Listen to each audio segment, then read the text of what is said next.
saying that me and Zach Galifianakis are not the same person. I'm just saying that like nobody's ever seen us in the same room. Okay. Just me. I did notice.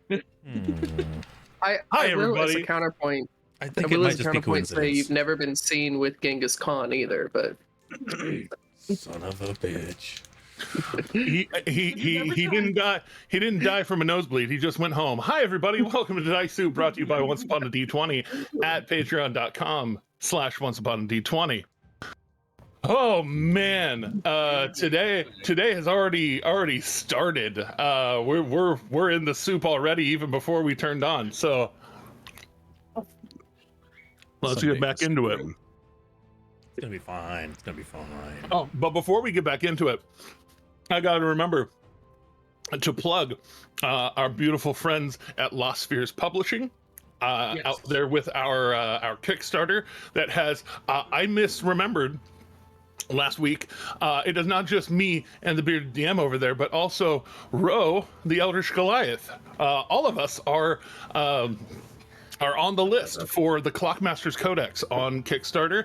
We're going to put a link in places and check it out, because all three of us and a bunch of other people are writing for it.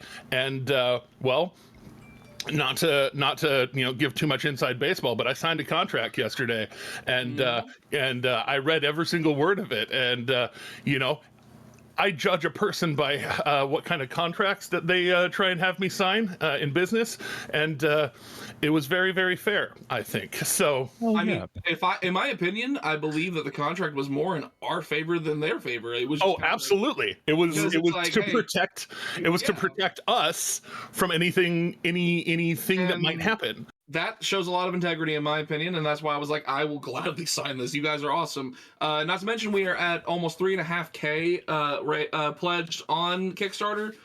Still have 22 days to go, so we have a long way to go, but we're at almost $3,500 as of right now. So if you guys, anybody really can, please, please spread the word. We want to get that goal ASAP, because we want to get our stretch goals too. Yeah. And as a reminder, because at that rate, I see it actually 100% happening. That's fucking cool. As a reminder, it is a system agnostic book, and it is a book on advice for anyone who plays. There will be D&D in there, because there is me who encyclopedically knows D&D and not too many other systems. But I know those two are doing more system agnostic advice. So just check it out.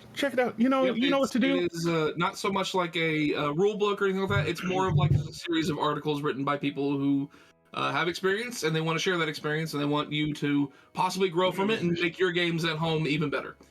And I fully intend to psychoanalyze all of you in my article. I was going to say, I'm going to tell you straight up, like, Ro told us what he was going to be writing for it, and I am seriously, genuinely looking forward to what Ro's writing, because I want to read that. Yes, it's going to be cool. I'm just super excited to be working on a project with not only like just people from TikTok, but people I know from TikTok. I got several people in here that are involved in this, and I'm like, this is just cherry. This is beautiful. Oh yeah, and Seventh Mastery, the guy who is behind Lost Spheres Publishing, he's a gem, classy man, plays MTG like a boss. Just saying. Anyways, yeah, I love his lives for that. Yeah, check it out if you can. But when last we left off, we got a level. One night. Yeah. Yes, a night in Up. You all got through the battle with the Elder Forsyth, not once, but in fact twice, as he, being whom he was, had a clone of himself who was prepared to get right back into the battle and try and finish you all off. If you weren't thinking they were ethically gray to begin with, now you know. Also, he never obviously heard the phrase, if at first you don't succeed, insanity is the definition of trying again, with trying the same thing again and expecting a different result. So that's why he died twice. Insane. Yeah. But you were all left over with something he brought with him. a mace that was on fire and was still on fire after it left his hands, but when he died, rather than exploding into necrosis, the energy that left his body funneled into the mace, and it snuffed out and became cold and, in fact, quite heavy. But after gathering that, regrouping with Kaylee, whom had been summoned the first round of battle. Power on. Sorry. You're okay. Power on. Yes, ma'am. But regrouping with Kaylee, getting some information done, she invited you all to rest in her magnificent mansion. That was why she was a little bit harder to get a hold of earlier, because she was in a different plane. But she invited you all to come join as you all made your way up to Up and down and into an alleyway where her invisible doorway was waiting. Luca got a little ping in his mind. A conversation had. A deal to meet arranged. This person, who did not give their name, was very insistent that you all meet because he lost someone. He lost someone. So and did Luca was bearing one of the things that that this person had known was owned by one shady sack. By one Shade, the Puss in Boots. But hey there, you heard me, didn't you? Your cat has beautiful timing. Hi, Brontar. Bora has perfect timing. But she got lucky. We're not looking for Shade. Shade's right there. Indeed. Behold, we found Shade. Arco. Shade, how'd you break out? I mean, honestly, was kind of modeled after her in the essence of the fact that just chills on his shoulder. Yep. But with that, he seemed satisfied to meet you all in a open, safe, brightly lit place, rather than him popping out of the shadows and sending messages. And also saying that y'all look like hell, and he wasn't here to try and capitalize on weakness. And so letting you head to your rest. If there's anything else you'll want to take care of before the night of the 14th is through, the 15th will be upon us. Can I cast Find Familiar and make Zan the 5th? The Empire Strikes Zan. The Empire Strikes Zan? Yeah, totally. Thank you. Didn't they though? In that one fight with the Righteous Bread? That was Zan the 4th. That was Zan a New Hope, but yeah. Xanadu. No, Zan a New Hope. Oh, Zan a New Hope. I thought he said Xanadu. I was like, oh, that's funny. I heard that too. Don't. Oh no. Xana, don't. Any other things to take care of this night? After being healed, Akira will definitely, after this encounter and all the Boxel talk, Akira is definitely going to intensify their prayer to Cord before they go to sleep. Just asking Cord to continue to grant them the strength to meet the challenges before them.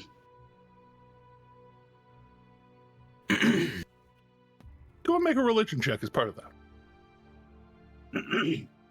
I'm actually intermediate at that. Yeah, not terrible. I know that. Come on, dice roller. What are you doing? Ooh. Maybe good, maybe bad. Should be a 17. I'm sorry, I rolled it twice. No, you're okay. The You're first okay. one. Yeah, the first one counts. So as you reach out and are settling in, you feel not only warm, but that little bit of, that feeling of when you're near an electric field, that little staticky feeling on your skin. It's kind of that, but like all over. And it's not unnerving, more comforting, hopefully. It's meant to be. Mm-hmm. Yeah. Akira is totally with that and just kind of focuses in, and just as part of that same meditation, focusing on seeing the blessings of Cord and Luca, seeing the blessings of Cord and Slayer, just like focusing on rising to get to their level so they can also get Cord's blessing in what they do. So they're just focusing in on that. It's been a religious experience. Indeed. But Ro obviously not joining you all in the mansion, taking his leave in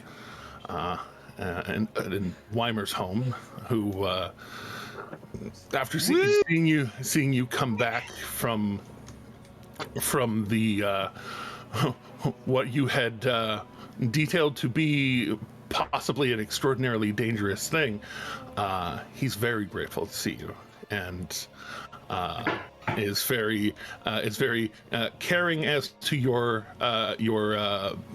condition of post battle, helping clean you up, to help tone you down, take care of you, feed you.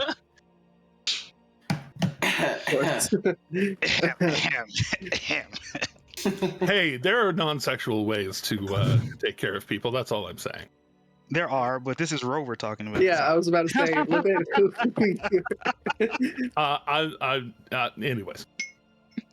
I don't know how Ro didn't play Bard, quite frankly, but Hey, we all understand that they're fade to black. Yeah, it's fade to black.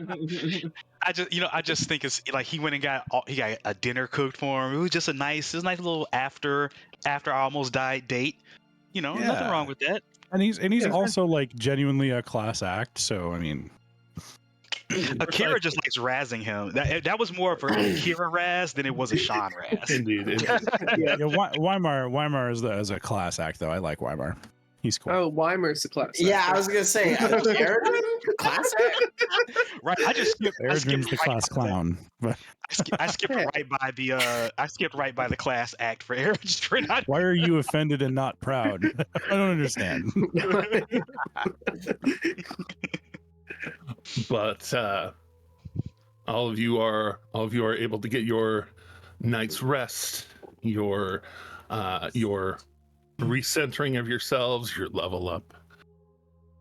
And speaking of that, Luca did gain a class ability that does require interaction from his patron. Oh yeah? What I got to choose my pact. Oh, indeed. Oh, indeed. Give me a second. I'll do it. I'll get it. You got time, man. I'm not in a hurry. Thanks for the reminder. All I get is advantage on initiative.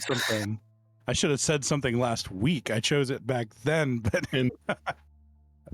I took Mage Slayer. I'm so fucking proud of you. Good. Nothing about that surprises me, not even a little. We've been playing that anyone to have that feat the whole game. All right. And see, as your partner, prays as they go to sleep with you, you do get a brief visitation in your sleep. Kind of the vision of clouds walking not on the ground, but walking through air in a cloud, and that mistiness around you little bolts of lightning shooting through the cloud around you, not hitting you. But you get to a place where it looks like some of the cloud has parted, but in the middle of the parting, maybe 20 foot wide total, there seems to be an altar made of cloud itself brought up and kind of tilted a little bit towards you. You see lightning bolts kind of charging through the top of this face of this altar. And it's merely a roll of thunder, but in the same way that you have had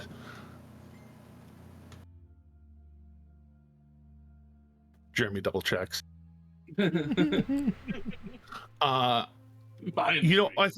think you've had tongues cast on you before. Mm-hmm. Maybe not having it currently, but you've had it cast on you before. And it's that feeling of comprehending, or even comprehend languages, where you hear what's being said, you hear it in the language that you don't understand, but you catch the meaning in your mind. Like when we were in the Feywild. Like when you were in the Feywild. And in that roll of thunder, you hear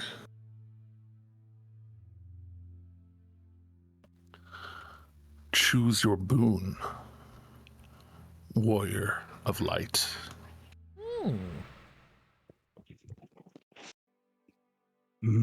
Cool. What's on the altar? Right now, nothing is there. And there's just lightning passing back and forth, kind of crisscrossing. I'm not sure what to do. I suppose I would approach it. Try to figure out what the options are. I mean, I know what Luca is choosing. But I don't know how to make that work in this scene. Sorry. And you get kind of, as you get closer looking at the altar, there are different things that kind of present themselves. This image of a small dragon materializing and out of the lightning, and then settling into this blue platinum-y kind of hue, and looking around back and forth and taking off and flying out of view. You see a book materialize in the space, opening celestial runes, rotating through it. It closes and folds out of view. Another one forms, a blade, your blade, but it materializes, and you see what must be your own hand, because it looks draconic and clawed like yours. And the hand closes and the sword materializes. And then it looks like it swings out of view, swings back, and then the hand opens and the blade mists away in a quick little spark of lightning. And then the hand kind of passes. And then you see a symbol. Not dissimilar to the pendant choker that your friend, the Slayer, wears. And the circular shield look but rather than the cross lightning bolts, it looks like a closed fist. Not this way, like the one that Boxel had shown, or the Sons of Boxel had shown, but this way, and gripping what looks like 3 lightning bolts gripped in a hand.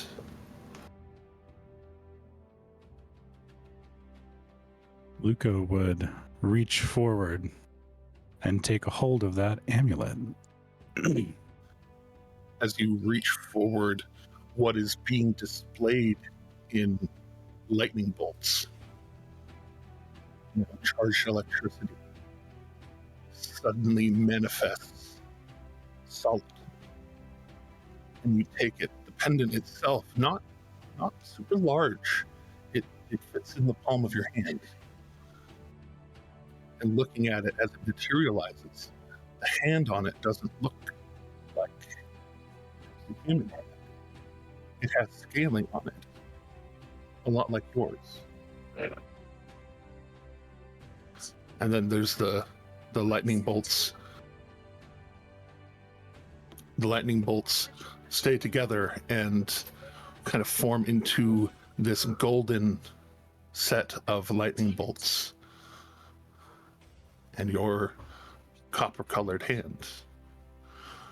And then a very nice, finely pressed leather strap that looks like it could hang down probably below a neckline if you so chose, or out in front of if you so chose.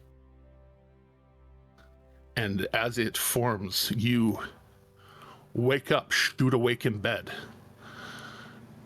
And in your hand, in that kind of, you still have in your grip that very pendant on that very soft leather.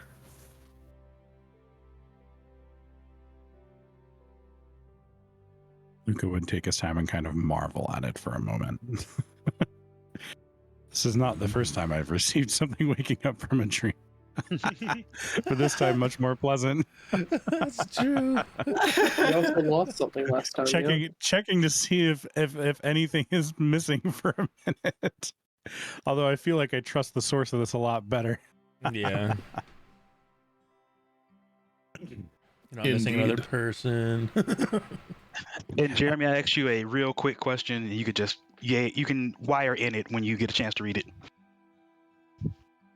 And Luca would check on Akira to make sure that they're still there and still okay before putting the necklace on and going back to bed. Akira would just kind of yawn a little bit and just more cover. It's cool. That's the best sleep when it's cold in a room and you have a nice thick blanket on them. And you wake up, and I guess I didn't really detail it last game. Waking up, the inside of this mansion it's very finely crafted wood. It's like lavish, extravagant. The meal that was had in here was fine, well roasted chicken and vegetables and like breads and just buttery everything basically.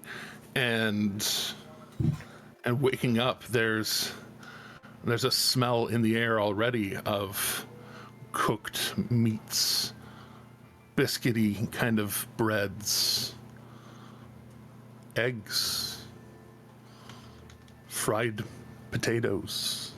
Yum. I was half expecting only there to be chicken. But Indeed, We were feeling the fried potatoes this morning. Yeah, it's a fried potatoes kind of day. It is.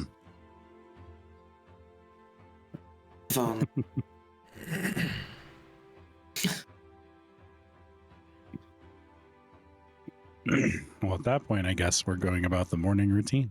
All right. But, yes. So yes, those of you who are in the mansion, wake up on very soft, very well taken care of beds. The arms and armaments and armors that you perhaps shed already being attended to by these spiritual servants that all of them look like, well, half of them look like very, very svelte young men, mid 20s, 25 in human years. But all of them kind of gnome-sized, like Kaylee is.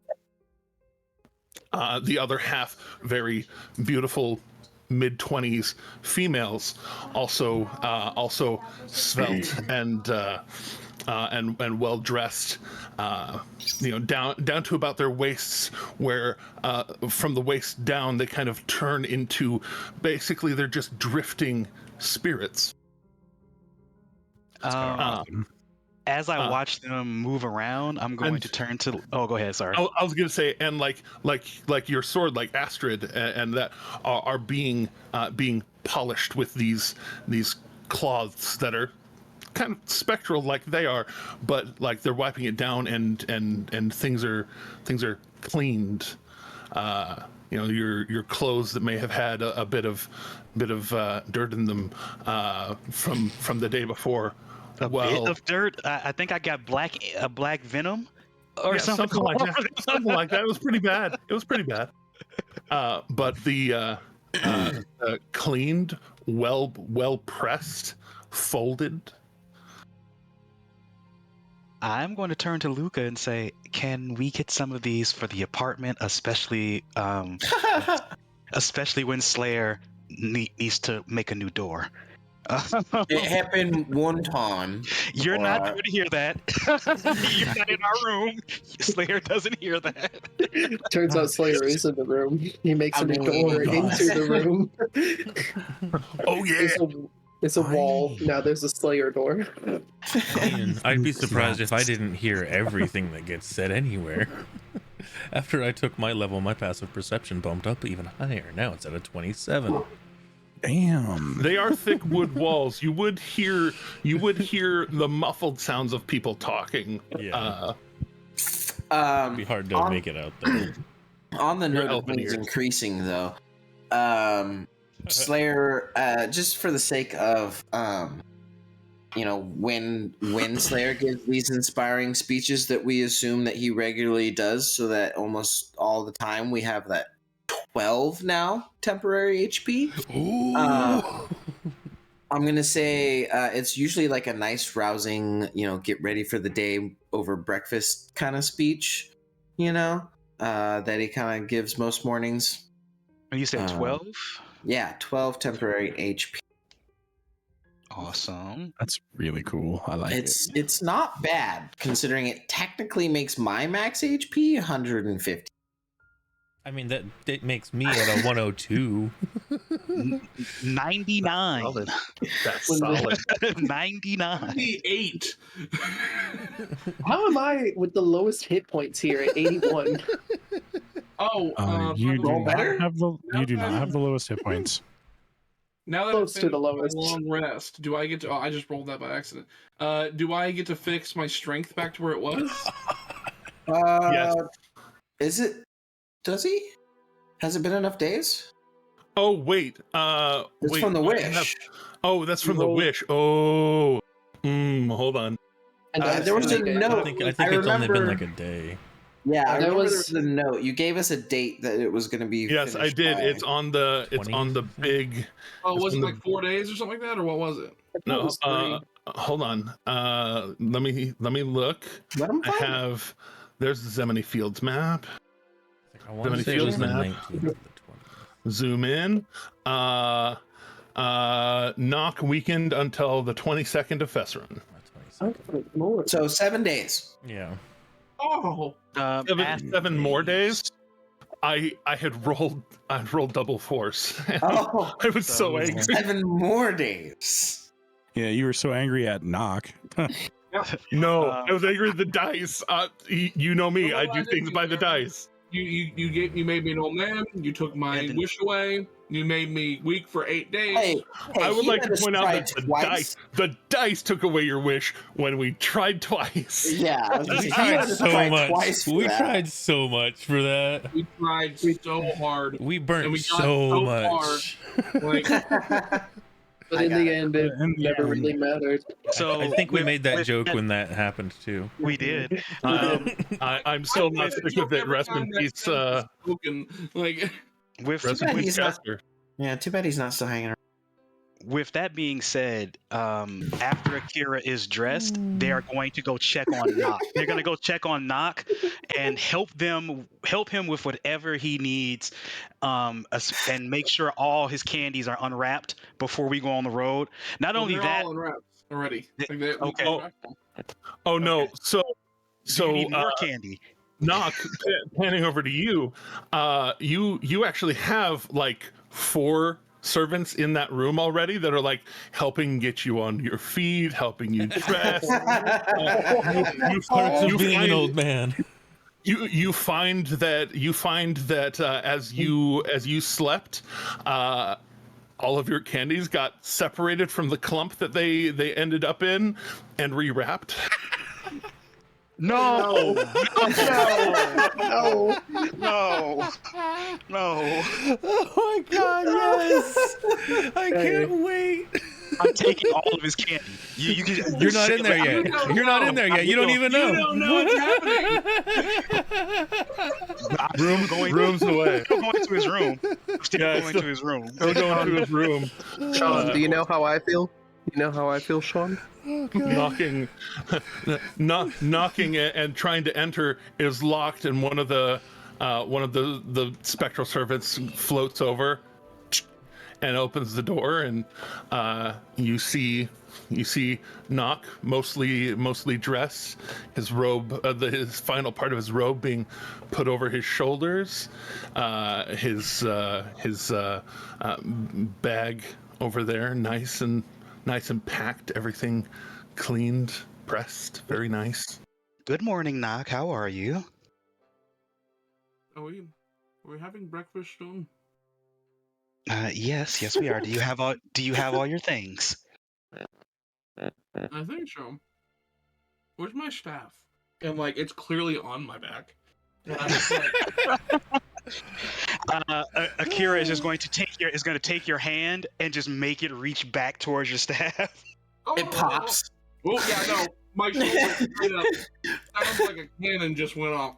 Like, oh. You are a monk, and no matter what, that should not bother you. Oh, He is 30 days from That's death. because 29 Like, body 29 wide. days from dead. Yeah, just because I don't body react wide. to it doesn't mean it doesn't hurt. Just because it hurts doesn't mean I have to react to it. this is true. This is true. I'm just saying, in the tradition of every kung fu movie ever, the old man is always like the best. Yeah, Mm-hmm. but like And- his body is still physically 29 days from death. That I'll does be something to a I'll be body. better once the like my strength goes back to a 15. Gotcha. But as he pulls the staff around, you notice that the wood of it is darker than it was. It was kind of like a lighter maple almost, and now it's darker like walnut. And where it was a little bit, it looked a little bit more healthy, like fresh wood, fresh polished wood. Now it almost looks like mahogany dehydrated. I've actually seen that. Yeah. Like kind of mahogany. Just like tighter and more pronounced ridges on it. And still looks damn dangerous. I'm going to look at his staff, look at Knock, and say, let's go get you some food. and I am going to like have my mage hand not touching him, but always kind of hanging around his back in case he slips. You notice on the other side as you're carrying him, 3 of the 4 servants are just kind of on the side, doing as you were, but just just floating alongside, making sure. Yeah, I don't put my hand on him to help him walk because I want him to maintain the sense of independence. Definitely, like I know this is my friend, still, but I am very worried about them. So like Akira is kind of doting on the old man. While we're, And making sure he has no wrappers to crinkle. Yes, and also and when I see the candy, I put it in my bag and say, "You can ask me for a piece when you want one."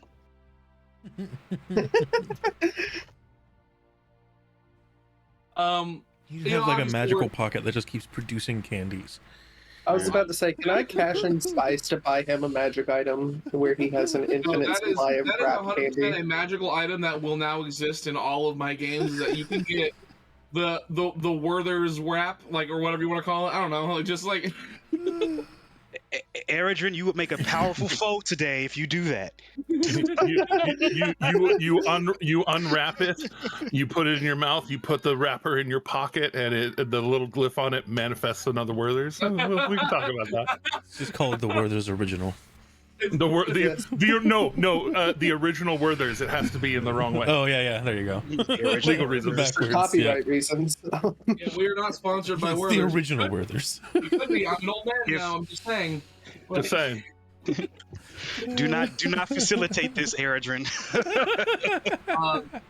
I will do what I please. See, what's going to be great though is that if that item ever gets into the hands of Horatio. Justice will love it, and then Ro will never get on the stream again.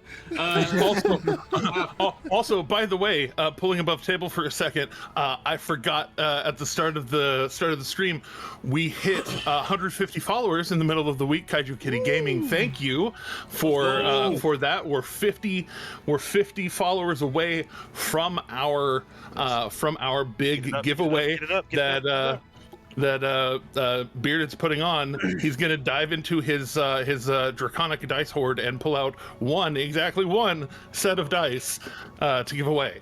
Also, speaking of things that I forgot at the beginning of our stream, Ro did a thing this week as well. I did. Yes. I did. So I worked with Duality Complex from TikTok. He is now running an advice-based TTRPG podcast, and I was one of the guests on it. Nice. It'll be coming out this Saturday. If you look up Ronin's Den on YouTube, you'll find the playlist for it. Go check it out. And we've also decided that I will be a monthly guest speaking about different weapons and aspects of combat systems for TTRPGs. That's super cool. Monthly get hella. That's so good. On that. Awesome, dude. All right.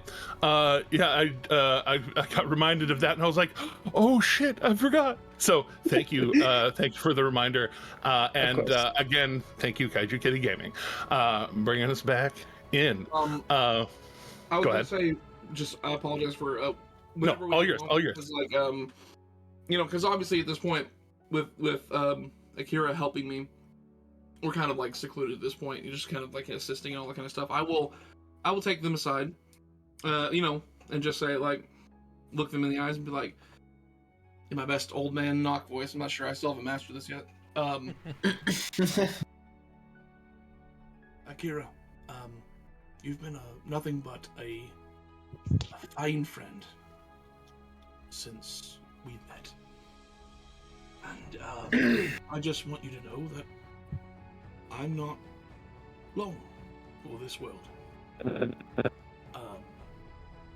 As we all know, whether you want to accept it or not, it's up to you. But now that I've got the staff, I bring it back in front of me, and I say, I'm going to hold on to this for now, but once I have returned to the ground beneath my feet, I think that this should best befit you. I'm not gonna cry on camera. Akira is going to look at you, fighting back the water that's brimming up, and just looks you firmly in the eye and says, "Cord is not done with you yet. This is just a challenge. You'll be hitting me in sparring with the Hell's Wind Staff soon enough." I only hope so. About that breakfast. And then I just like start walking towards wherever the front of this thing is. you already hear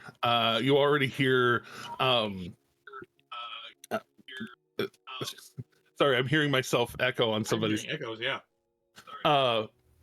You hear Slayer already like mid consumption of just a pile of food.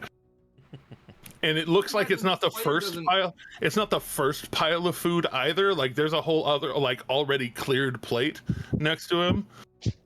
We all know that his calorie intake is obscene to keep that massive body. Like I'm imagine Slayer's like eating is not what we would call stealthy. Not exactly discreet. You know, just like he's putting away more food than the Rock, like on a daily.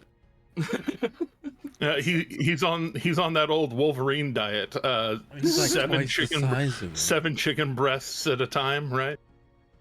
Pounding a steak right before a scene. It's like, oh gosh, it sounds great. Pure protein. Using a dagger as a fucking dinner knife, you know. Though much less, only into her first plate and not nearly piled as high. Kaylee is sitting there, and you can tell like she's sitting there eating, and she's eating a little more politely, but she is basically like eyes locked on Slayer, and it's not horror as much as humor. That like you could tell she's just stifling laughing, like she's seen this kind of eating previously in her life. That tracks. Right. This was more weird before because it was a gnome that was eating like same portions. But seeing you all starting to walk in, seeing you all walk in, she looks up and the smile cracks even further, and she just gives that little what's up wave and keeps eating. And just like she puts fork in her mouth and then just kind of does a little like double snap, and out from a door that looks like it goes to a kitchen, but as it opens, it's this kind of like hazy purple kind of clouded overness. But the door opens, and then materializing there is a servant and a plate of delicious food, a servant and a plate of delicious food, a servant and a plate of delicious food, floating in. Akira would help not get seated, probably somewhere close to Luca. It's like Luca on one side, Knock on the other, and just start enjoying breakfast and talking with the party, whatever sort of table talk or whatever we got going, or if we're strategizing. Akira's just there and ready. So is there not like there's no visual beyond in the kitchen? It's just like a haziness that they're coming out of. Yes, it's like a cloud that's gray and purple that just like they just kind of pop out of. Beleneth is just like intently watching that doorway and just pondering the idea of how and where the hell all this food is coming from. Would it be showing on your face? Slightly, probably. Especially after like a bit of time of just like really thinking hard about it. She'll speak up in that case, kind of mouth half full of food, and just, oh yeah, it's a fun little trick I learned from my dad. Here in the mansion, not every place has to be a place, and when it comes to the kitchen, I just kind of think about what I want it to produce, and one of the servants pops out either from another part of the mansion or what have you, and it just pops out and has what I want. As he's explaining that, a plate of Werther's Originals appears in front of me. Oh no, she has to think it. Oh, dang it. Yeah. Oh, thank God. If only, though. You have to make her think it was her idea and accept it. I'll look over and be like, do you have hot candies wrapped in very noisy wrapping? And then in her brain, she'll hear, "Please don't, please don't." There'll be that moment where she goes to bring up her fingers, and then the Akira's she comes in. She's like, maybe not in loud wrappers, but I can. And she snaps, and a servant with a plate of unwrapped. A huge variety of candies, not just the caramels, but sugars in every color of the rainbow, and then some softer like licorice strips, some of that like Australian. Yeah. That's the shit. That's the shit. What about that's like, exactly what I was thinking. What about like candy wrapped in soft wrapping, like M&M wrapped in Snoop Dogg?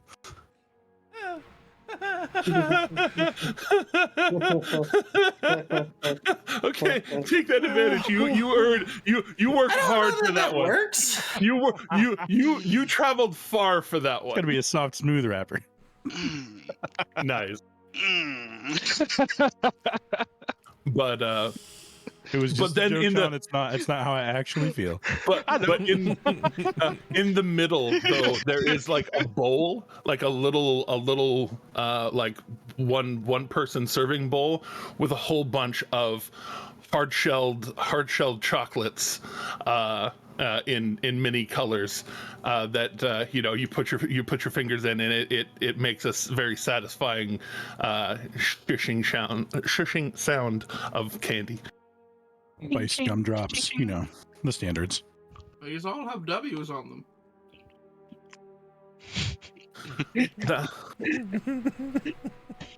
Just gonna leave him at that. That's actually That's for some of you. that's actually an M for the mansion. Oh. And it's a reminder that if you take one of those out of the mansion without popping it in your gob, it'll disappear. So that's kind of with all the things in here. So like the servants that can't accompany you out the front door, anything you might, any parchments you might have in here, if you might write on them, they'll kind of poof away if you take them out. All my little books, like I have memories of books that I've read, and I'm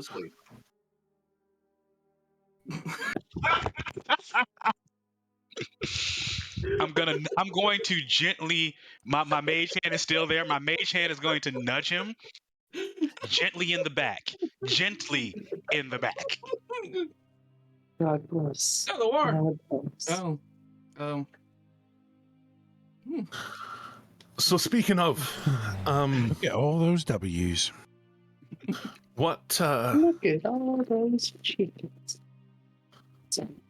what are we to do about that? Well, I'll say Eredrin very well could have come up here. He would have been informed as to where it is, and that he was in fact invited in. I know, but I'm gonna have a nice little cafe breakfast with Weimer. Fair enough. Why are you with Weimer? What happened? Why are you spending time with Weimer? Because I don't want to spend time with the old geriatric. Hey. Oh, come on. What did he ever do other than just I thought get a you spell loved cast on him? I do. It's just Apparently not. Just because he's old now.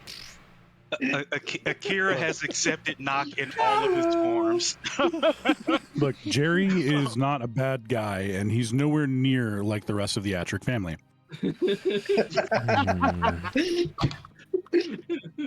Have you ever met Hatrick? Aaron loves Knock. Ro is that- doesn't. Ro doesn't want to Is interact. Jerry Petey's brother? Indeed. Yeah. But yeah. What are we to do about? And she just gestures. She gestures We find, wildly towards Knock. As she gestures towards me, like I just look behind me. What? we find someone with a wish spell and we make them wish him back. No, I don't think that's not necessarily necessary. It's a greater restoration that Yeah. you'll learn. Akira wouldn't know that. So Yeah, Akira's not into magic. I used a wish spell once.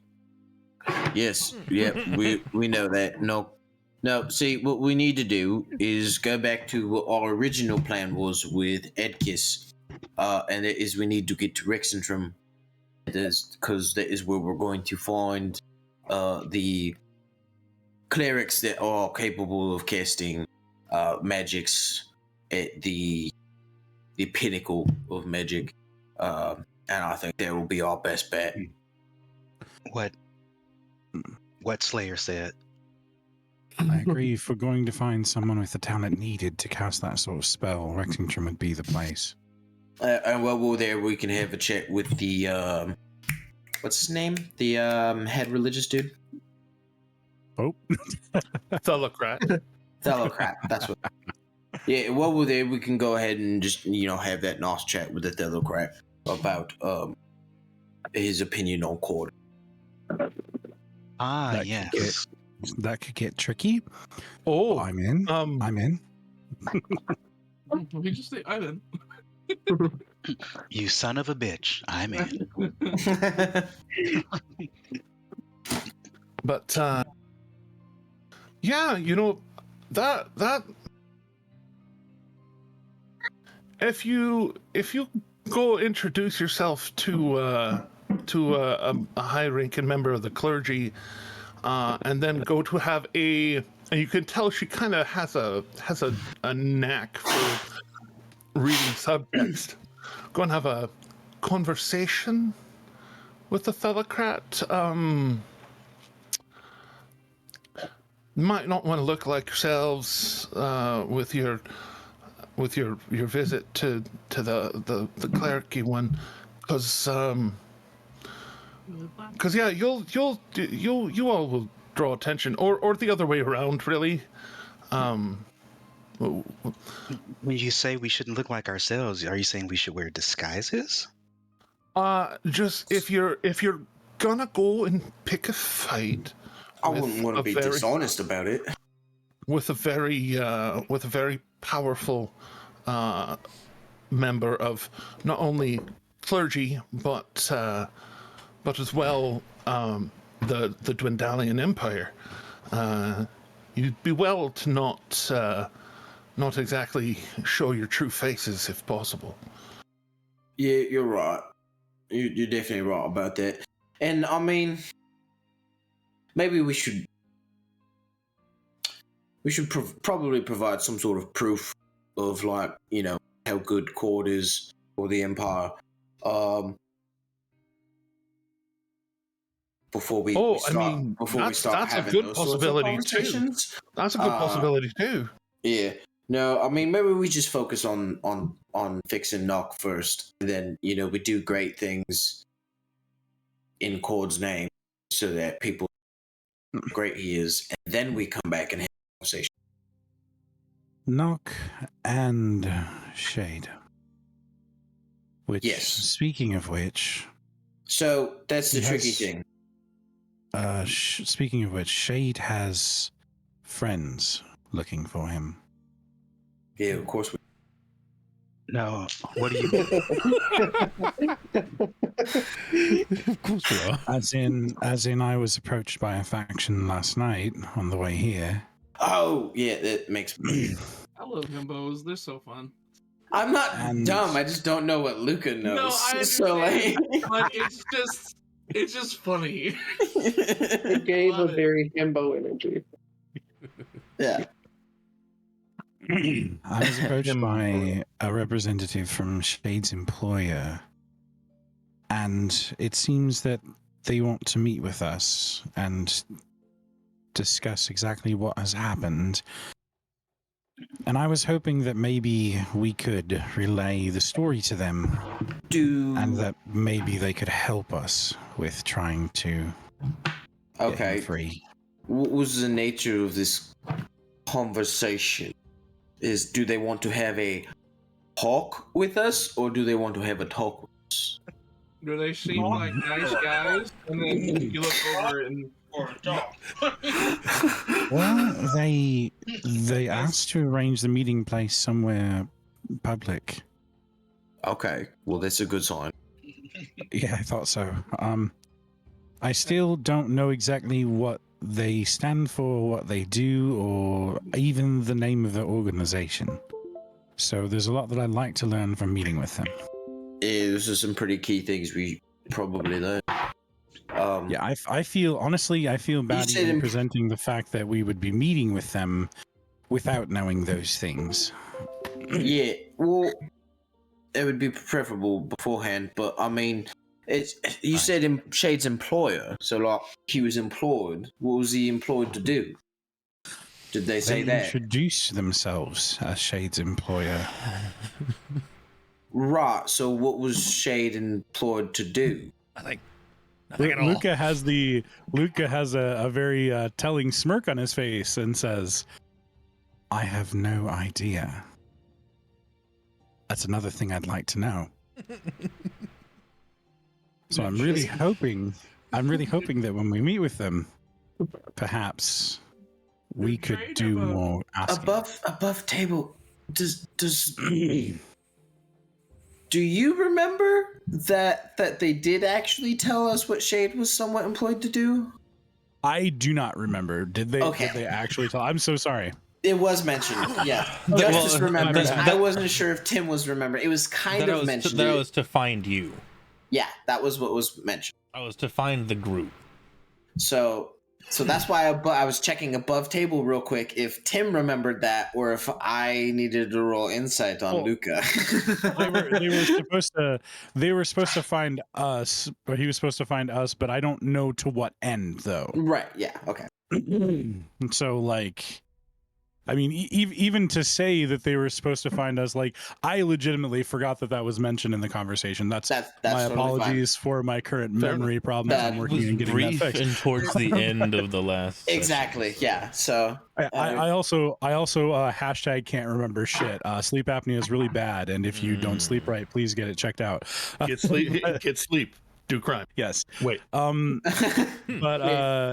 But Luke, I still think that even knowing that bit of information, I still think that that's what Luca would say, because I don't know to what ends finding. I don't know the purpose of finding us. Okay, so not getting what his knowing smile means. Can I roll some sort of insight on that? No. The smile. The smile was more Luca like pointing out the ridiculousness of the situation. That like. Yeah, we have no fucking clue. Oh, okay. Like we don't know, and that, too. It bothers him, and he wants to know. Okay, so that's more of the look that you get. Okay, all right. Would Slayer? I don't think Slayer would insight. I think he'd take that at face value. I'd like to know exactly what it is that he was hired to do. So. Well, it seems like we stand to learn a lot from this conversation with this gentleman. Well, I don't remember exactly where he said to meet, but I'm sure that that's a thing. He had tag along, and then as I say that, you look over and Nock is full on holding one of the candles from the table and has taken a bite out of it, thinking it's candy. Candle, not candy. Oh god. Was there like a little strip of ink missing on the L?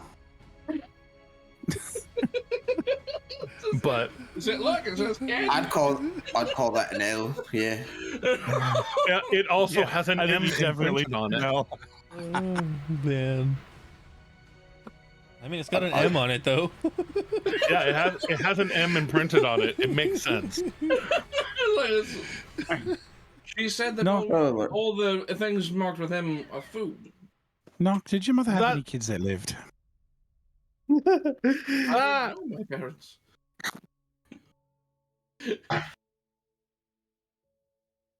I'll kill Sorry. one. Yeah, as soon as you said that, I was like, oh no. This got dark. Anyways, this So got dark real fast. fast. So,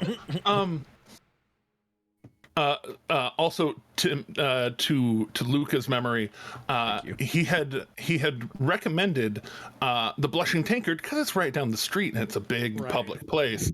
But you said that maybe not there, and he basically said, okay, then you find a place, pick a place, take your ease there, sit down, and he would be there. So what he's saying is he's following us. Gotcha. Oh yes, he admitted to not only that he would follow you from where you are now, but that he had seen what happened up north, and then he popped his hood up. deeply impressed. Figured. Yeah, deeply impressed, and then popped his hood up and evaporated. Damn, he's gonna follow us to Virgie too. Oh my! I'm glad someone got that. At least Teddy No. got that. I'm sorry. I will acknowledge the Tyler Childers reference. Sorry. Thank you. I don't get to make that reference very often. It was funny. All right. So it seems like they're following us everywhere we go, which is concerning. He told me to pick a place, set up shop, and they would come in, or he would come in. I'm presuming it's just him.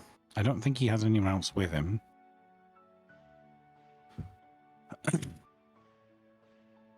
He recommended the Blushing Tankard, and I told him I'd rather not. I feel like perhaps the Blushing Tankard is somewhere we ought not go.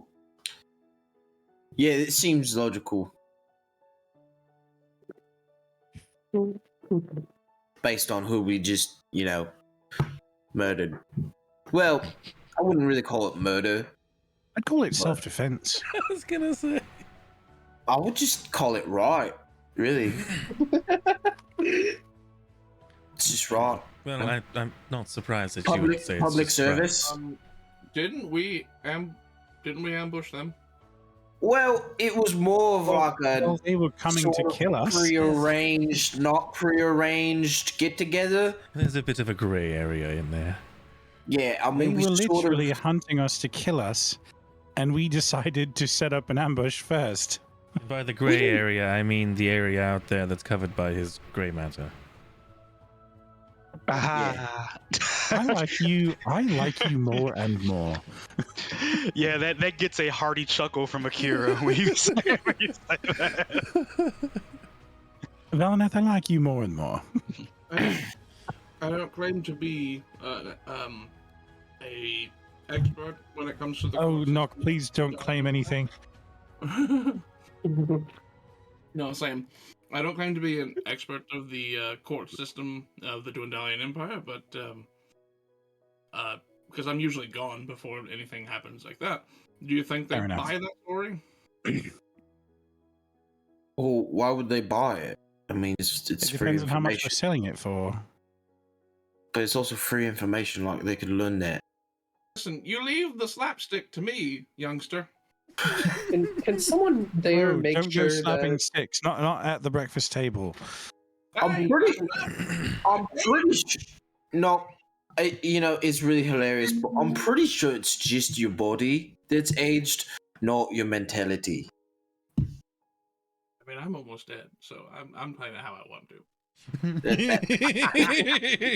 That right there is the Nock that I know and love. He has deteriorated to a point that this is what he is. He goes full he's like, listen, I could talk like this, but it's just no fun. By the way, I'm specifically choosing a moment where Akira is not listening because I want Akira to think that I am just full gone, like old man. You're sitting right next to me. How am I not hearing this? You're right next to me. Yeah, that would be kind of rough. Wait. Roll stealth to see if I can get it past Akira without them hearing. Wait, Nock, do you have second level spells yet? I do. Gift of Gab? I do not have Gift of Gab. No. Oh. I cannot cast Gaslight. I don't have it. Oh. That would have been very funny. Indeed. But you can try and whisper it from where you are. I'll take a let me whisper in your ear. Yeah, I'll take a stealth check, but it will be contested. So Sean, throw a perception check for Akira. 1 second, my character sheet is reloading because D&D Beyond. Oh, there. 20 for me. Ooh, that's gonna be hard to beat. And let's see here. Perception. Depends on how good your perception is. Come on, D&D. Okay, Jarius. Don't worry, I heard you. Ooh. You are heard. I just barely. They caught it.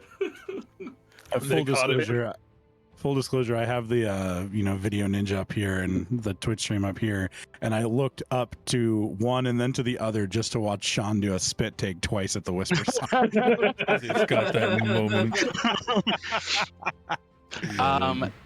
After hearing Nock say that, I'm going to mage hand his candies all the way to the end of the table. Oh, man!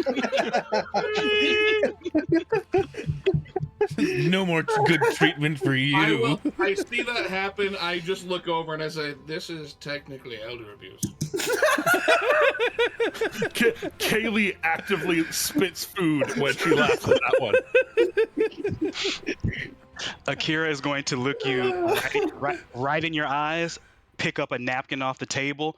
You have something right here, and get your little food corner out of your mouth, and then turn my back to you like this, and now, Luca.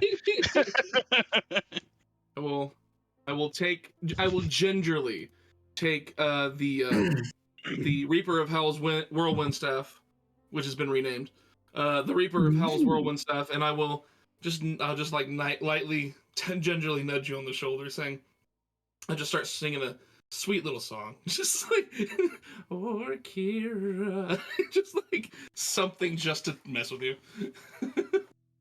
And the wind blows a cradle. Having lived with Eredrin for years, Akira knows how to ignore. So Akira's just letting you. You know what? Yeah, valid as fuck. That tracks. I mean, but yeah, I'm just ignoring you now. You're coming. You know, does anyone have soup? When I come, if roll credits. As much roll credits. No, so scene as you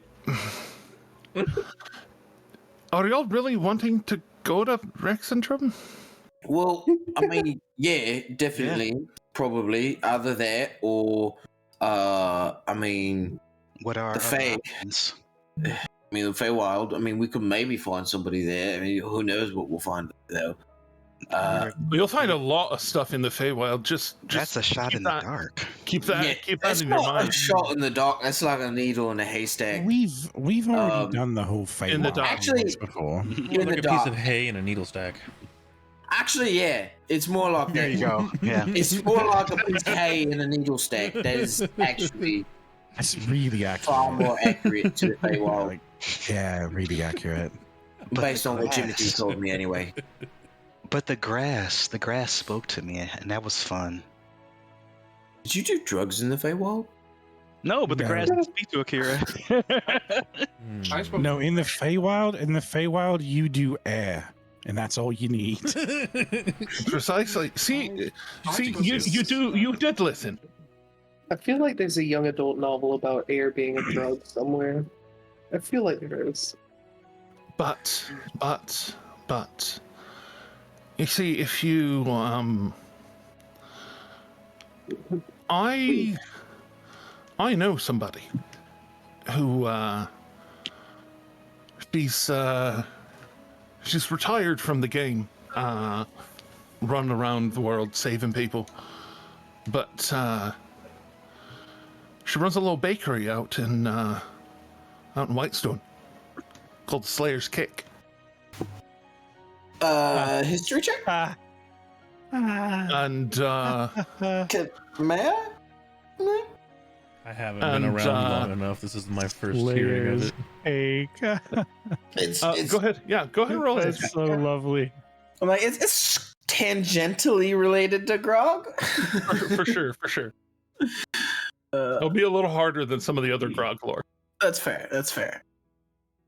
I can't even roll for these things because I don't even know about these people. Hey. 30-20? You would recognize the name it's kind of one of those footnotes in the history of Grog Strongjaw. Yeah. That his little buddy, as he called her, retired and became a baker, and you'd know her name is Pike Trickfoot. You know the little buddy. and she looks back towards Slayer and then like kind of squints her eyes like, how do you know? Oh, I know a lot about Grog Strongjaw. I think Luca's just gonna spill the beans to equalize the table. Luca's just gonna look over at Dimarin and just say, Dimarin, her dad is literally Scanlan. Slayer's jaw kind of drops, and he drops his cutlery. Yeah, you think I do? You think I do this? And she waves her hand in front of her face and triggers the hat of disguise, to become Scanlan. And I didn't recognize him the first time around, though. When we nope. Oh yeah. You think I do this just for fun? I mean, to be fair, if you've ever seen his show, it's a little raucous, but all the same. But Luca's gonna wave his hand and also use the hat of disguise to do the same thing. So everyone. But you're a very tall. Oh yes, it's cartoonish. Yeah, Knock will as well also wave his hand in front of his face and just turn into I'm just gonna turn into Eredrin. Right as your hand does this, my mage hand is gonna push it forward so you muff yourself. Hey, good thing about it though, when you shift to Eredrin doesn't have a nose, so you can't hurt your nose doing that. Right, exactly. Exactly. That's one of the reasons that I did it. It will for sure take. It takes a few seconds for me to turn. I'm an old man now. Things are not working the way they used to work, and so your jazz hands aren't sure strong. It doesn't work more than 4 hours. And it takes a moment for it to register on Slayer's face. The meat, mate. Oh, I can't believe I didn't catch that first time around. The meat man. There you go. And she kind of takes the hat off to dismiss the disguise self, and then just puts it back on again. That is actually amazing. So, wow. But I do in fact have an in with Pike and all of them. So, well, that's all the way in Teldora. Yes, it is. Actually, that's all. I haven't mentioned it but I've actually got business in Eldora. But isn't that like incredibly far away? Yes, it is. Yeah. How would that be faster than going to Rexentrum? My guess is you know a tree in Watchstone, don't you? I do know a tree in Whitestone. Yeah, it makes sense. But also, darling, the first time I came to you while you were with this group, if you remember, I pulled out my little scrying ball and I scryed on you, and then I literally appeared in your room. True, yes, you did. I was not in town when I did that. Yes, I know. I don't know the limits and ranges of the magics that you have that I don't. Oh, right. Well, thing about that is, I can go anywhere I can think of, have seen before, all that, and I did kind of fuck it up trying to find you, drippy nose and all that, but I did get there finally, and kind of the same thing with the trying to find you yesterday. I'd already used my big spells for the day, protected my mind and made the mansion, and so that's why I had to go find a tree. But I could do that sort of thing. So yeah. Point is, if we want to go. If we won't go find a tree, you don't mind hopping a fence to one of the Ponzi houses up the road.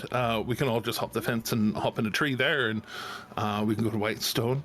I can ask. I could probably just set everybody over the fence if you didn't want to hop. That's a good point. That's a very good point. Can someone there above table make sure that Slayer's band of intelligence is on correctly? I'm sure It's a necklace. Fine. Okay. I know. I'm just looking at you, Justice. I'm sure it's fine. She doesn't just keep the diamonds like on her person, but I mean, if y'all need a spot of diamonds, I'm sure I might be able to talk her out of them if you need. Oh gods. Kind of above table question. Sorry, I know someone just started to speak up there. Did Slayer already kind of determine in his head about how far he thinks the Dragon's Lair is? Like in days travel? Yeah, or did I fail at that? I think. No, you didn't fail at it. You actually you got if I remember right, I described 2 paths to get there, one of them being closer to the mountain and through the forest directly, and then one being around the forest and then as quickly as you could get in. So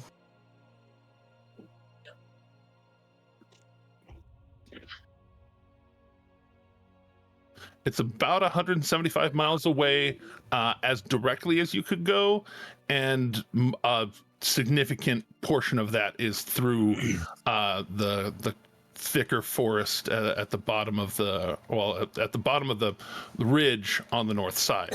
Right. If you took a more safe route around and then got into the forest that way, it's almost the same distance, but it's a little more like it's an extra day or so to do it the safe way. Okay. So 175 doing 25 miles a day on a good day, that'd be 7. Yeah, it'd be a week. 7-8 days, depending on which way you go, depending on the wind blows. And how many diamonds did we need for that? What kind of diamonds was that? Oh, that's just 100 gold pieces of diamond dust. Oh, I've got that. Yeah, we have that. We have that multiple times over, I think. Yeah, it was no, it was my definitely. understanding that we had the diamond dust already. Oh yeah, definitely. Oh, No, if we've got the diamonds, Yeah, then we don't even need she to had go. no idea. Yeah. Oh, okay. Sorry. I couldn't remember how much the diamond cost was, so it's fine. But anyway, well, yeah, if that's all it is, we could just pop over there right now. I was thinking it was going to be more. We could say go slay the dragon, and then you get its hoard, all that. We'd have plenty of diamonds then. You just go. Oh, if you're going to go slay a dragon, not to brag, but I also know a pretty good dragon hunter. She too is a bit retired, but you could pick her brain about stuff if she's in town. That's kind of she's one of her many titles is Mistress of the Grey Hunt.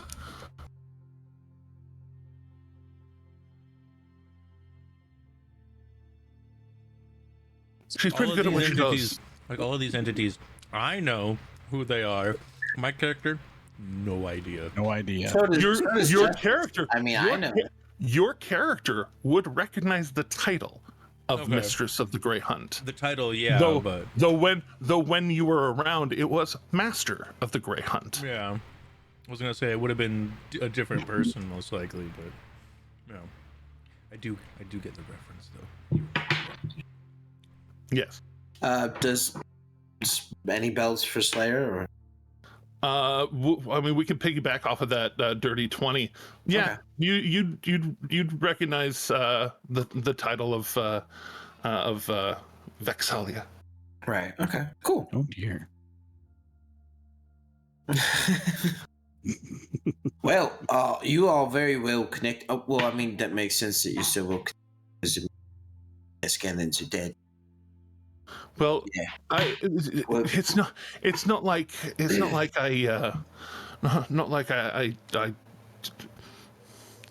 I've made my own connections too, I'm just saying. I went to school. No, yeah, I kicked the shit out of school. It's not all the Alabaster Lyceum was great, but I'm just saying. I lean over to Valineth. Their dad's a touchy subject. Seems like it. By reputation, yes. Wow. But yeah, if I can help with your problem. I do need to get back here, and I mean, I guess so do you. I mean, all. well, I mean, unless you said you have business over there. I do. So I haven't talked about it much with you all, but Jimothy, he's Jimothy Thunderbrand. He's Oh no shit! Yeah. He's from Craghammer, and I've been meaning to make it back there to tell his family. So I mean, if we're going to Eldora, there's that. Although I would maybe like to do the dragon thing still before we leave, because that is a very far place. That It's a little far. Now that I think of that. Sorry. It's the morning. Brain's still waking up. I mean, I'd say you're quite all right, at least for me. But I mean, you can. Whitestone's on the about as close as you can get to Wildmount on Taldori. And if you got business over there, Craghammer's off to the southwest. You and she gestures towards Valineth. You look like you're a druidy sort. Zephyra is nearby. It's down to the southeast. There's a lot of there's a lot of things y'all could do over there if you're gonna take time. and I can either just open the tree and shoot you all over there, and then send a message to Pike, or I could accompany you all there and introduce you in person, and then boot my way out. But what do the rest of y'all think? I don't want to be the only one opinion here. I mean, or I can just shoot you to Rexentrum and you can find help there. That's your call. My primary concern is that we find someone who's able to help Knock. So wherever it's best to go for that, that's where I would vote to go. And we still need to have that conversation with Shade's employer, and we need to get Shade. But I mean, we could probably get to the Feywild from really anywhere. There's ways to the Feywild over there too. That's a very dangerous way to come back. Oh dear. Well, I'm not saying we come back here through the Feywild. I'm just saying that we could get to the Feywild, save Shade from probably it. Yeah, things in the Feywild, like distance is just like your opinion, kind of. Really? You traveling through the Feywild from place to place, kind of like with the way time works over there. It can contract or expand depending on all manner of things, particularly if you're traveling through a domain that is claimed by an Archfey. You might pass through an area where you could either be friendly or antagonistic to you, depending on their disposition. Well, we've probably at least made an enemy. Okay, not probably. We've definitely made an enemy of at least one. Oh. Yeah. Yeah. Yes. Yeah. The Traveler, right? Mm-hmm. And a Blugabub, which isn't an Archfey, but still, we also have. No, that's more of the Traveler's lackey. Is Blugabub. Well, but we made a fool of the Traveler's lackey, and we have what may be considered one of his artifacts. Oh, he has our friend. So maybe we make a trade. If you made a fool of a lackey of the Traveler, he's probably laughing his ass off. if I'm to be honest, heartening. That's actually very heartening to hear, because maybe we may need to deal with that. You're right. Maybe we could give it back to him in exchange for Shade, which would probably be for the best. Although we would be giving the deck to him much lighter than we got it, but. Well, I mean, if he's got the rest of the deck, then the rest of the deck is in his position already. It's probably already right. That's how it works. I hope so. For our sake. Yeah. I mean, because the cards usually refill, right? Like, that's what you've said. And, I mean, he is the Traveler, too, right? So what are the chances that perhaps he could easily just take us out where we want to go out? It's also true, actually. Yeah, so maybe just finding him... we should make sure that we have a couple of things ready in case we need to do some trading in the fairy realm. I mean, we do have that key that we got from his lackey. So we've got, I think, good bargaining chips for him. He will probably want the key back because the key we stole. Yeah, we did. We stole that key. Oh yes, yeah, we no. Stole the key. See, the story I remember you telling was something about her giving up the deck. But yeah, then if you actually stole that key, that might be a way to at least bring you back to level with him. It's a good start. Get us even. Yeah, we could reach out, let people know we're looking for him, and then just straight up offer it back to him as a token of goodwill. Yeah, Fae, as I understand them, very much about. They're very much about not being cheated, as much as they like to cheat others. If the wool gets pulled over on them, they do kind of get especially pissy. But we've pissed but off also incredibly powerful Fae. well, what else I mean, is new? but I mean, but also when it comes to pulling one over on someone like the traveler, like I said, he might find it fucking hilarious. He might think it's great fun It sounds very you were able to strange. hoodwink him. Yeah, he's odd. All right. Somewhat disliked in the Fae as I read, but also you know there's layers to everyone, including Archfey. But Like onions. Damn it. indeed.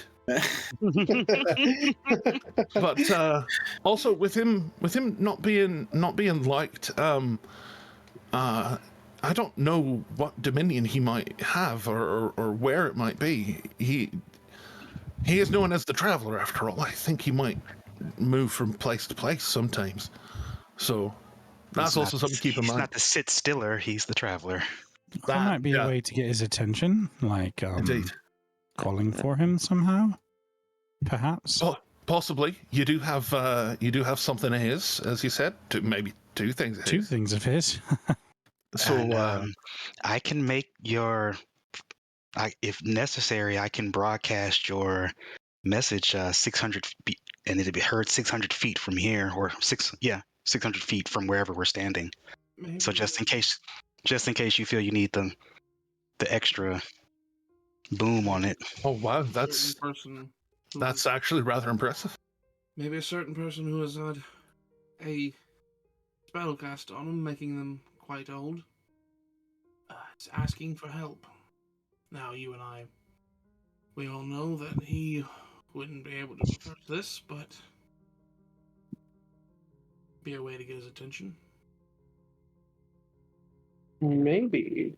I think we're trying to get you put back together before going to the Feywild. Yeah. I think that Patty's best wishes, best intent, might be spent trying to get Shade back. No, you following the conversation, it's going to be real easy to fix you up. Yeah, I mean, as long as Pike's about, and you know people are around, it does become pretty quick thing. I understand. Do you want to be made right? I haven't quite. I suppose that's a good question. Because yeah, a lot of magics and things, especially with the Everlight, it does have to be. It does have to be wanted. Well, not just that, but I mean, you know, your own opinion does matter, Nock. I mean, I've made the same point. Aethys about his friends' points of view mattering, all that. As far as the matter of me being fixed, the way I see it, it's not my decision. Well, personally, I feel like you were kind of sort of, you know, robbed of all that time you have left, and I feel like it's like the just right thing to do to see that time return to you. But I feel like you were robbed of a lot more than that. How many years of your life have you spent running? Forgot. There's someone that I think I need to talk to before a decision like that can be made. Well, good thing I'm find that already. person. What'd you say? I say, well, good thing that we're here to help you get to that person. Who are they? Above table, Jeremy. I don't remember where they're located. The one guy? Yeah. That's back in Comorta. How far away is that from here? It is the other side of the Empire. Well, I mean, I say the other. You're kind of almost like central now. So, as the crow flies, it's almost 400 miles away. Oof. Leave you with 1 day of life left if we traveled it by cart, and we got exactly 25 miles a day. So we couldn't reasonably get to them. I can. If you're. If you need to go a place, I can. Like I said, I don't have to just rely on the trees. I can focus real hard, and you show me a map, I can try and focus on that spot. Where are you going? Yeah. And I'm sorry. Above table. I do not remember names of the geographical locations of this map very well at all. I have Hupperduke, and I have Grimglear in my head, and that is it. All the other places. Y'all have been in that strait for a little while. Well, it's just like I don't have even from watching Critical Role, listening to Critical Role, I still don't have them in my head. So like it's just it's okay. You're fine. I have these two, but that place that you mentioned, I will tell her about it and tell her about describe the town that I had passed through. Oh, Comorta. All right. Well, so there's that's definitely a spot. I've not actually been there, but if we can find a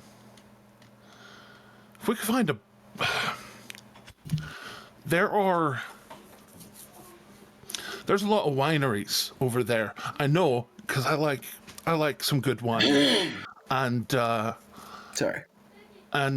if we could find a bottle of one of the wines from out yonder Comorta way, I might be able to unsubtly. I could pop the cork and touch the wine and try and focus on that and zip us over. We'll probably appear in the middle of an orchard somewhere, but it would be all of us. And she counts around the table, and the one you just turned into, right? Like I know, yeah, I can take all of us. Yeah, no. I'd like my friends to meet someone.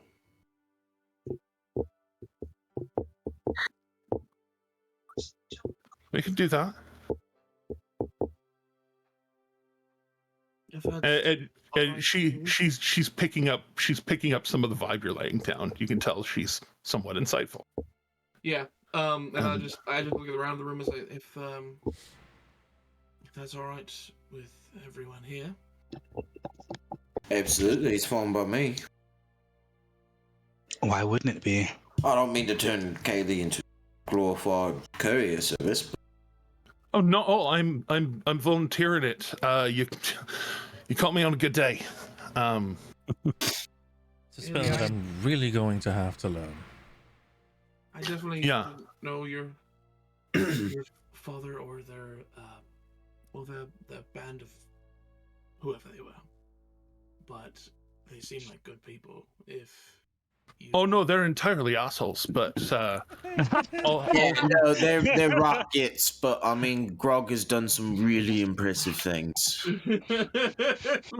right, yes, They're all jerks, but, you know. Grog is the least jerky of them all. And she says that like looking Knock right in the eyes.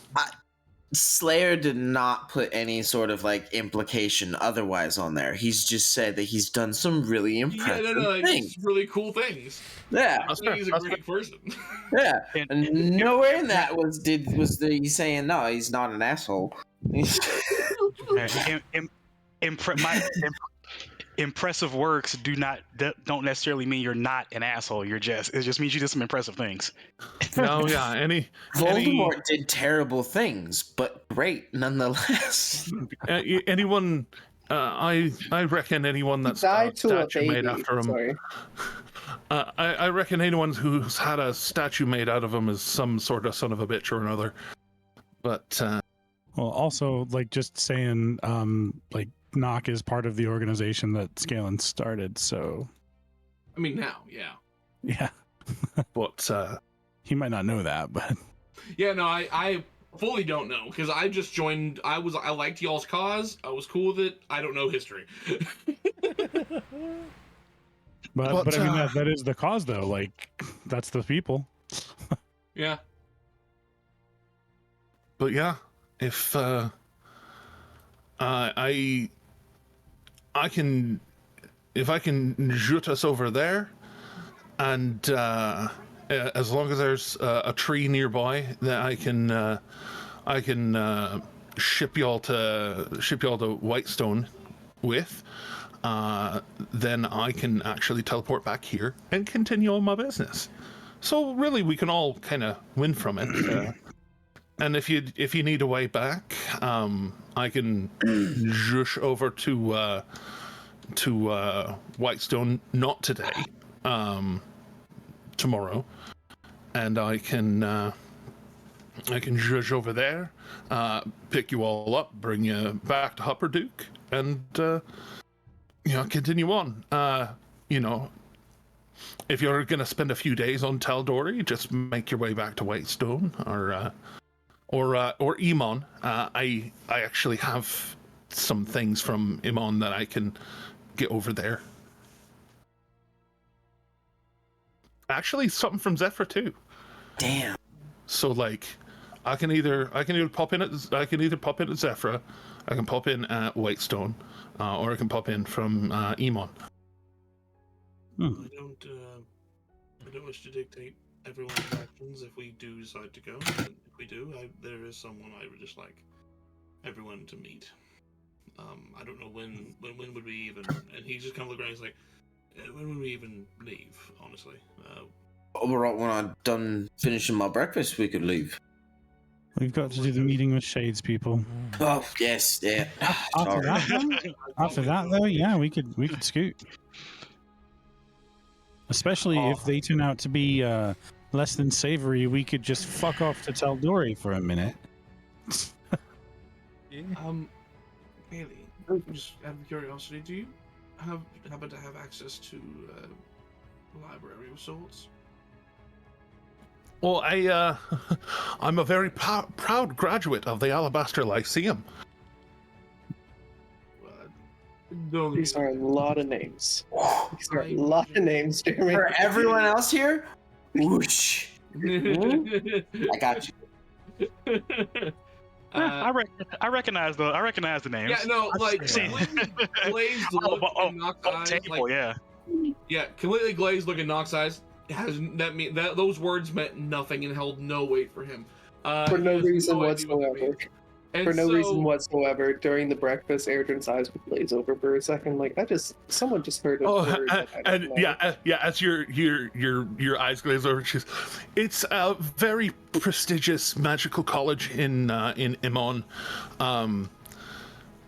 As Slayer whispered quite loudly, I do have a complicated history with my dad. Long story short, when I came back into his life, he offered to make up to me for a bunch of lost time, and well, I took him for a lot of gold, and had him send me to the Alabaster Lyceum with good word from him, so that I could rub it in the smug faces of a bunch of rich people that a street rat like me was rubbing shoulders with them. That is awesome. IRL, that is fun. That is fun to do. Oh, it was amazing. It was the best 5 years of my life. Well, I'll look at her and I say that, and like, Well, I'm not here. Katie, I feel like at another time, you and I would be very, very fast friends. In the meantime, Episode 10, Balance of Terror. Sorry. I do believe that I will need to keep my rest for most today, so if you wouldn't mind telling me where I could find some literature, I might just stay here and read. Well, you were talking about needing to go to Comorta? No, yes, I mean, when we go, that's when we go for the meeting for all these. Oh, right, your friends are going to go meet some dude. I won't be of much use, and I feel like I need my rest. That's fair. Most of the books in here are books that I've read. You looking for any topic in particular? No, just something different. I'll have no problem perusing myself. All right. Well, there's I read a fair number of books, and I channel that magic into in here. I'll take you to my library, and she starts to walk over to you. Akira is going to make an excited look. Oh, there's this book that Fisher had. He seemed to really like it. It was called Your Best Self After 50. Well, you see, I'm not gonna knock it. I mean, for me, I wouldn't have that because, well, I'm actually a little over 50 myself, and she says that, and she looks like a mid 20-year-old. Yeah. And we've got a little bit of length in our stride as gnome folk, but for a gnome it'd have to be something of a life after 250. I mean, look at him. I think he's almost there. I wasn't gonna say anything, but be kind to your elders. And she puts an arm way up to escort you. He's not older than you. He's just bloody cursed. Right now he's older than you. No, he's not. He's the same age that he's always been. He's just been cursed. Yeah, he hasn't lived all these years. He just is all these years. I mean, honestly, you look kind of young, and I mean, I've only seen some of the forms he took, but he was taking forms of people a little older than you, so I think he might actually be older than you. I don't know. How old are you? She looking up at Nott. I'm very young, quite frankly. I look down and I say, technically, I am 23. Slightly older. Good lord. See, I clocked it. Fucking clocked it. He's a peer, not an elder, but I do want him to stay healthy, so I will watch over him. I'll keep him. He'll be all right. Tell him about the weather. He likes the weather. If you all need a bug out spot, my front door is still open to you. I see. And if you need to run back here, and they can't pass through the door. so they can't even see the door. So just remember what spot on the wall it is, and just walk up and shove it open, and it should just shove open for you. You are the best. You're the Thank you best. so much. And she escorting Knock will actually start asking Knock about the staff and like, oh, that's a really nice staff. It looked different the last time I saw you, and blah blah blah, and all this, just taking you away. And the rest of you, they're coming to take you away. You away. Valineth taking over the here hobbits to realizing he's Isengard. They're taking the almost hobbits to 200. Isengard. Isengard. Oh gosh. They're coming to take me to Isengard. Exactly. Just put them together. It's great. Nice. But yes, you all have the rest of the morning to yourselves. I am going to eventually Eredrin, Weimer does end up needing to go to work. No, I'm joking. Yeah. No. No. He's taking a sick day. No, you stay home today. He took a sick like 4 days when y'all first got together. I'm just saying. I know. I'm gonna eat some Well, no, That means He he's said got he vacay worked. time. you said he worked. He just. Oh, took that's right. You were schedule. off working. Yeah. You were off working at the thing. Yeah. That's right.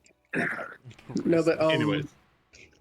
I guess considering time wise of everything, I'll be walking towards the alley as they're exiting, like a couple blocks off maybe. But yeah, Fair enough. my hair will be disheveled though, and I will not care.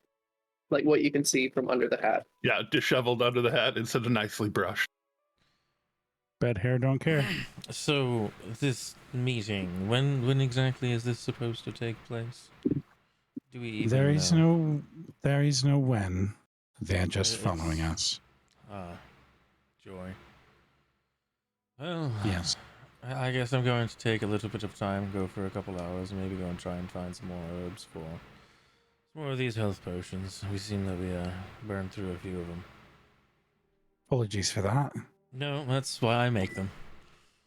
No worries. Good morning, They're very everyone. much appreciated. I think one just saved my life yesterday.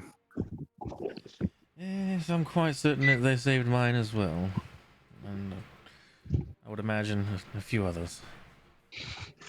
when you say that, Luca Akira is gonna hug your arm as they walk next to you because they're very happy that they had that potion from Valineth, and so Valineth, you get a very big smile from Akira. You're very welcome. But on that note, I think I will take a little bit of time. I'm guessing we'll meet back here in a while.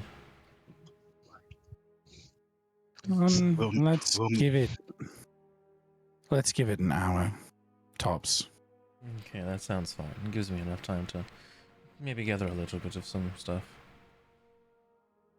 Just in case something goes wrong, it'd be best for us to try to So good. plan to move quickly, as every time we come to Huppaduke, something goes terribly wrong. So, You do have a point. also, we're going to have to find Eredrin. Around that time you hear, "Good I'm morning, sure. everyone." Ah, there he is. The decidedly, for the record, the decidedly not a morning person party member walks up like very bright and cheery. Good morning. Oh God. Oh God. He's happy. Oh. Akira is actually going to like say good morning to you and then noticeably walk far away from Happy Eredrin. This isn't gonna be any good. Happy Eredrin is more stabby than Mad Eredrin. So, Yeah. how did everyone sleep? Did y'all have a good night? Did we learn anything at least? No, but you seem a little too peppy. I'm gonna go and gather some herbs. I'll be back. Happy Eredrin is unnerving.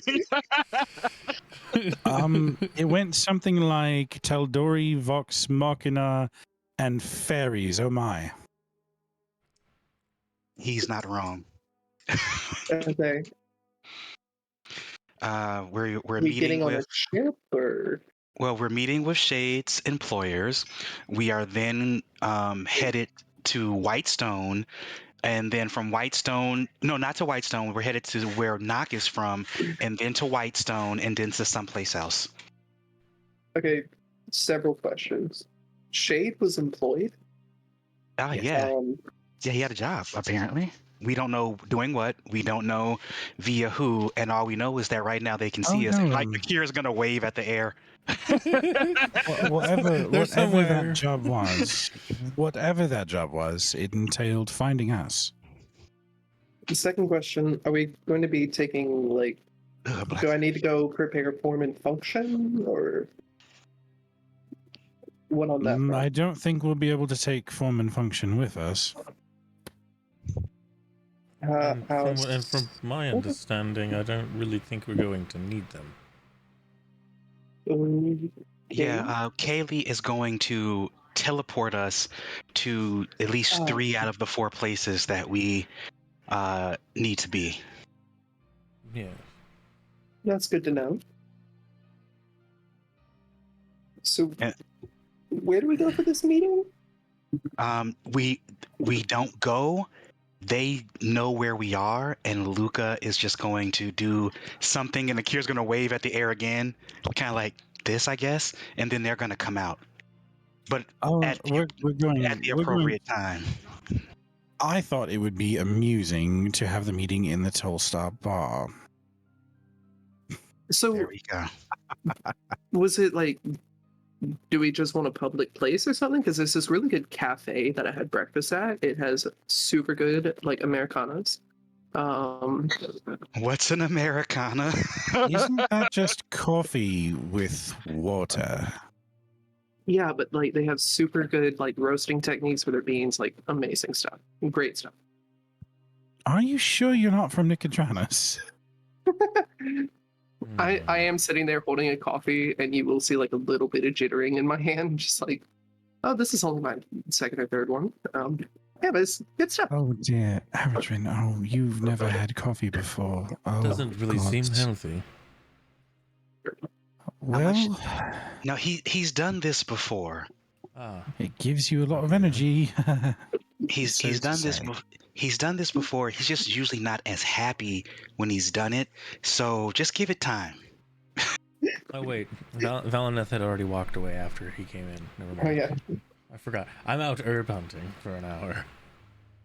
I'm hunting powerful herbs. Herbs. Need the herbs.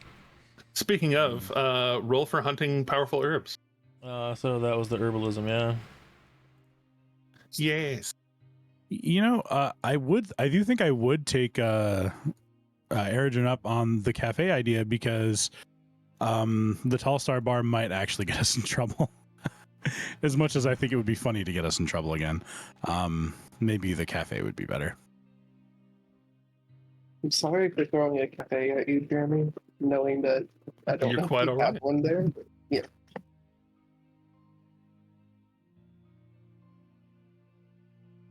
I'm gonna pull Luca aside for just a second, though. Yes. And I will use a psychic link so we can have this conversation privately. And I'm sorry I'm springing this on you, Tim. Oh, it's okay. Basically, I'm going to connect to you. Let's see how many hours we get on this. All of the hours. All of the hours. Also, why did my character sheet have to reset? Damn you to hell. Yeah, there's something going on with D&D Beyond, because I keep getting kicked out and having to like restart it. Oh, these weekends, I've been perfectly fine. It is behaving oddly for me. Let me roll that d6 to see the hours. Yeah, you can just roll d6. Why? Yeah, here, let me just roll that d6, and I will, as soon as I can find it, I will mark that. We have an hour. Okay. And in your head, you're going to hear. And he's probably just going to translate to Draconic, just like out of courtesy. So, I had this idea, and I wanted your opinion on it. Right. So, I was thinking about. I'm assuming that the Blushing Tankard is going to have some issues financially now. I don't know for sure, but I'm assuming so. Perhaps. So I was thinking about asking Fisher to build a piano for Weimer. What do you think of that? To figure out how to build one. I think he would love the challenge, don't you? Like, I do too. I do. plus, I don't know if that seems like too far, too quick. Like, I don't know. Well, here's the thing. How much does it cost to make a piano? Do you know? I have no clue. Fisher probably would know. Yeah, it's also hard to ask Weimer that. It's like, hey, how much does the gift I want to get you cost? Well, I mean, you could always go maybe talk to one of the guilds in town and see if they could get you a prize, but we are running a little short on time for today anyway. I think it would be better to go with the Fisher price. That was such a good one. That was such a good one, actually. Take that inspiration, bud. Yeah, that's the long con really good. There. I was waiting. No, that was perfect. That is the long con. You gotta shoot your shot. Well, we do have this nice handy structure that Adkis gave us. Wolf gave us. And so there is a place that Fisher could use. Yes, Wolf Simmerand. But Fisher does have a workspace here. He could possibly build it here and not have to worry about trying to transport it. As his first endeavor in town, it would help him build a bit of reputation. And tell me you don't think that having built the piano in one of the most successful and lucrative bars in Upperduke wouldn't be good press. That would very much so be good press. But I mean, if he's capable and willing to build it, I think it would be very good. And if you're worried about how much it costs, well, maybe. I mean, if it's going to be a gift for Weimer, then maybe we just see how much it costs. Yeah, and this is not like an immediate thing. This is very much so long term, of course. I don't know. I've reached out to Fisher, haven't heard anything back yet. We'll see what comes of that. If there's anything that the last few weeks should have taught us all, it's that sometimes life can be very short and very rushed. And I think that if there's something that brings you joy, perhaps it's best that you cling to it as best that you can.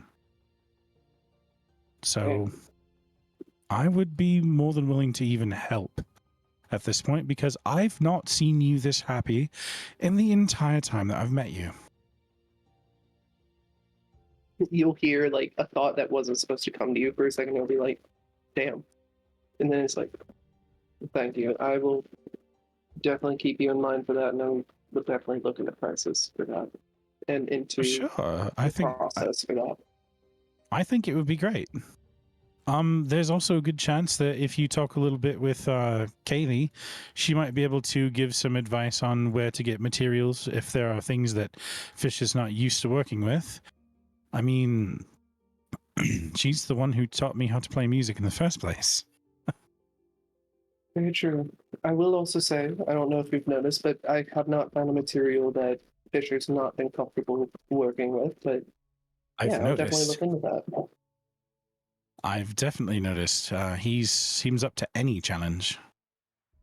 Yeah, he took me on having not really worked with silver as an apprentice, so yeah, he's willing for anything. I think it's a good idea. Thank you for the advice on it. Definitely. I'm going to re-give Psychic Whispers during the meeting so we can communicate amongst ourselves during it as well. Oh, you can do it twice a day now? I can do it 8 times a day. Holy crap. I didn't know it was that, but that's amazing. Okay. Let it be known Psionic dice. the entire time you guys are having this conversation off to the side and psychically, Akira's just doing yoga stretches in the middle, like right in the background. I love like, that. Just off the side of the street, people are bustling back and forth, and you're just limbering up. He's doing calisthenics right there. Salutation of the sun. Yeah. Like jogging in place and whatnot, just like. But heading out, it is only just down not only the street, but down to the first level of Upper Duke, and a little ways down the street from Weimer's building, there is a lovely little cafe called the First and Last Cup. Ooh. And it's you can tell that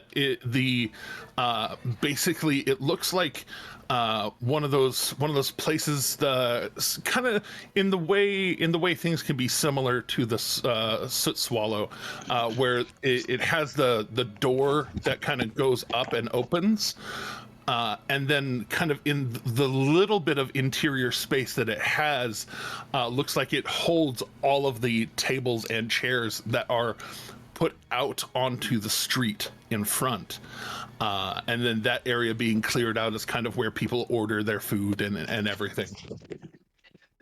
But there's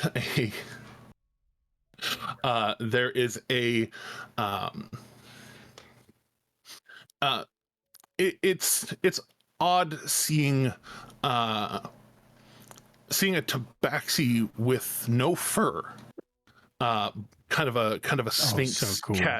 Sphinx cat style tabaxi, who they seem to have a fair number of wrinkles and things, but it's just kind of part of who they are. Some of it's filled out a bit with muscle from being a chef, being a cook, a baker, all of the things that a kitchen do. Stick maker. Indeed, well, So you're saying a tabaxi has made a job of kneading biscuits? indeed. Oh my gosh. But coming up, they smile big from the area of this kind of open kitchen side where they're working, and a gnome, kind of young gnome, looks like he might be in his actual 20th year, kind of just almost child faced to the way 17, 18-year-old, maybe even like 16-year-olds are, but he's young man's in an apron stepped up and hey, welcome to First and Last. What are you looking for? Here's your mug back. I accidentally took that earlier. I was wondering about that. It's not even like a derision kind of thing. I was wondering about that. I was doing the count earlier. Thank you. We appreciate honesty.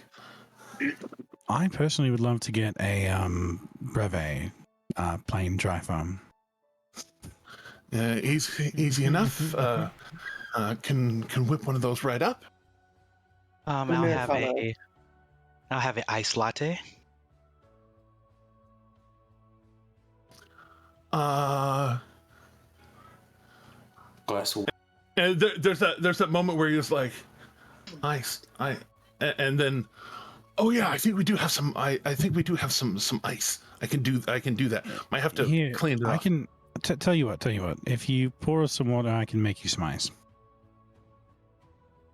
You what?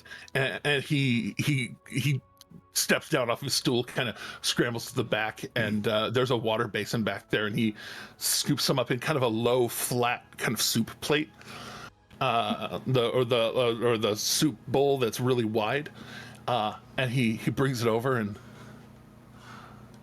you do what with it? It should be within the realms of prestidigitation to heat and cool a small amount of material or food. It cools it.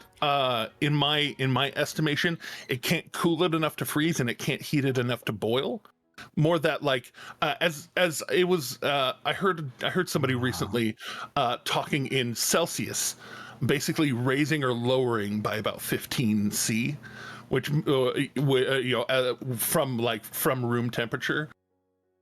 Which does mean like it could take it down to like 50 Fahrenheit or even lower, and up to like 90, upper 90s Fahrenheit.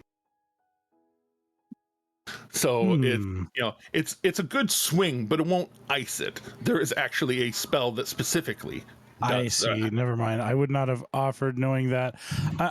My apologies on that, because it's another one of those system mix-ups where other games with prestidigitation do allow you to have that within the limits of the spell. You can even cook food with prestidigitation in Pathfinder 2nd Edition. Oh wow, that's wild. Yeah. In the name of the Father, the Son, and the retconningly, it has been a grace. No, that's fine. That's fine. Yes. But as you do that, he kind of we'll say you try it, and I'm pretty sure Luca would know whether or not it would work. but you cool it way down. He's what is the hard ice important? Because if you can cool stuff that's down, fine. If you can cool stuff down like that, I can brew it like you brew it, and then you can actually take it way down really fast, which might actually be really nice. Yeah, I'll try it. Let's try it that way. I'm nothing if not adaptable. So hey, I mean, we get some foods brought in that are on ice because they travel very far, like fish sometimes, and so we have some kind of fishy ice back there. But if you run enough water, you run enough water through it, and it gets all the fishy stuff off the outside and leaves like normal water or normal ice inside, and once all the fishy wash it out. Hey guys, so quick thing above table. Just realized, because last week when I was doing my level up and whatnot, I realized I got 1 5th level spell slot. But as I was going through trying to put them in there, it wasn't showing any 5th level spells for me to put into my stuff. Today I take a look at it, and it actually has my 5th level stuff updated now. And so I would like to tell you guys, because I would have definitely grabbed this, that I know Greater Restoration. Yeah, but we need to cast it at 9th level. I'm just saying I do know it now. I do know that now. It is a handy spell to have, and y'all have a relatively large number of diamonds with the party. So I'll give you a hefty hell yep for that. Hell yep. Yeah, sorry. Continue. I wanted to say. I'm happy about it. Like, thank you. Yeah. Absolutely perfect. That'll be great to have. Yeah, for sure. Can I get another Americano? No, you may not. Just some water. What's America? What's America? What is the Dwendalian equivalent then? Dwendalacana? Dwendalacana? You're not supposed to drink very much of that. Dwendalia. You've had too many. So good. Dwendalacana. Yeah, Dwendalacino. A Dwendaliano. Indeed. And yeah, kind of seeing your hand a little jittery after. How about? Do you have any decaf? You know, funny enough. Eridrin doesn't know what that is. Do you have an easy No. guess? I think I would know. I think I just would not like care. I would, but I wouldn't. You know. Fair. Yeah, I can get all those ready for you. Just he basically he does like a quick like going down the menu board. He's like, that's a silver altogether. I will I'll give put down a silver. Oh, okay. No, We'll put down 2 silver total. Okay. Oh, thank you very much. Thank you. And he scoops it back, and Cheapest coffee we ever bought. I mean, we did just inflate the economy, so. Yes. I mean, sorry. We did just inflate. I did that in Slayer voice. It shouldn't have been in Slayer voice. Indeed. No.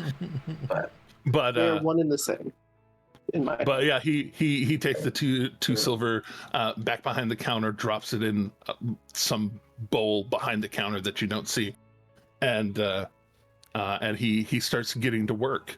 As y'all turn around, even with your passive 27, you did not notice someone already have a seat at one of the tables. No ringing of a certain sword. No ringing of a certain sword. But as you turn around, he's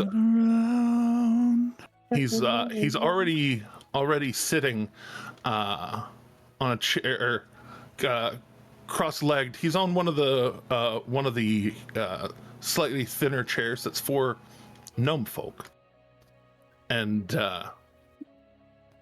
he's just sitting there with his like a leg over a leg, and as he's sitting there, he'll put up all those if you don't mind. He kind of waves over to the item. Make one more of what was that drink you said? It points to Akira. I was just like a latte. Yeah, that I want what they got. The iced latte. Yeah. Well, and it's more of a cool down latte, thanks to Luca, but it's good. That sounds fantastic. I'd like one too. And as he says that, he pulls out 3 coppers, the price of the drink, and as he gestures, you see him do a little gesture with his hand, and then the 3 copper kind of drift through the air towards the counter, and sets the coppers there. And yes, sir. Thank you very much. Of course, Okay. of course. And he brings the hand back down. You recognize an invisible mage hand. At least 2 of you definitely do. Oh yeah. I was about to ask that very question. Though he seemed to actually have to do a gesture with his hand to make it happen, not just make it happen like you two do. You two get to just think it and it happens. It takes an action still, but it takes a little focus, but you can still just do it. He did not. And this gnome kind of darker gray skin, kind of a darker gray skin, and then kind of a black hair coiffed over to the side, shaved under on both sides, and then shaved a little bit up on the left, and then kind of this almost what would be a hawk if he did it up. It just kind of folds over to the side. And So undercut, he's an emo kid. Gotcha. Can I, at this point, redo the psychic whispers, looping in Akira, Luca, and Slayer are the 3 that are with me currently, I believe. No, that's right. Valnef? Is not here. Valnef is not here. Indeed. Currently not appearing in this scene. Allow me to get you the 2 hours this time. And you networking, the gnome gestures to the tables close by and just sits. Let's have a chat. All right then.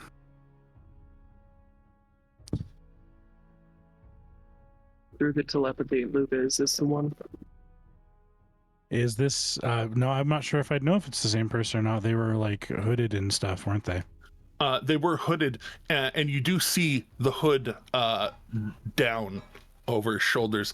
A very nice cloak, very finely stitched all the way around the hood area, down the lines. They weren't both hooded sides. because they pulled it up when they left. Yeah. They pulled it up when they went away. I see. Then I would recognize them. And yeah, they were casting message to you and then covering their mouth to send the message, receive, send, receive, send, receive. Right. So it was late in the day, but they were able. I have 120-foot dark vision, so it doesn't matter if it was dark. Exactly. But you are able to tell. Yes, this is definitely him.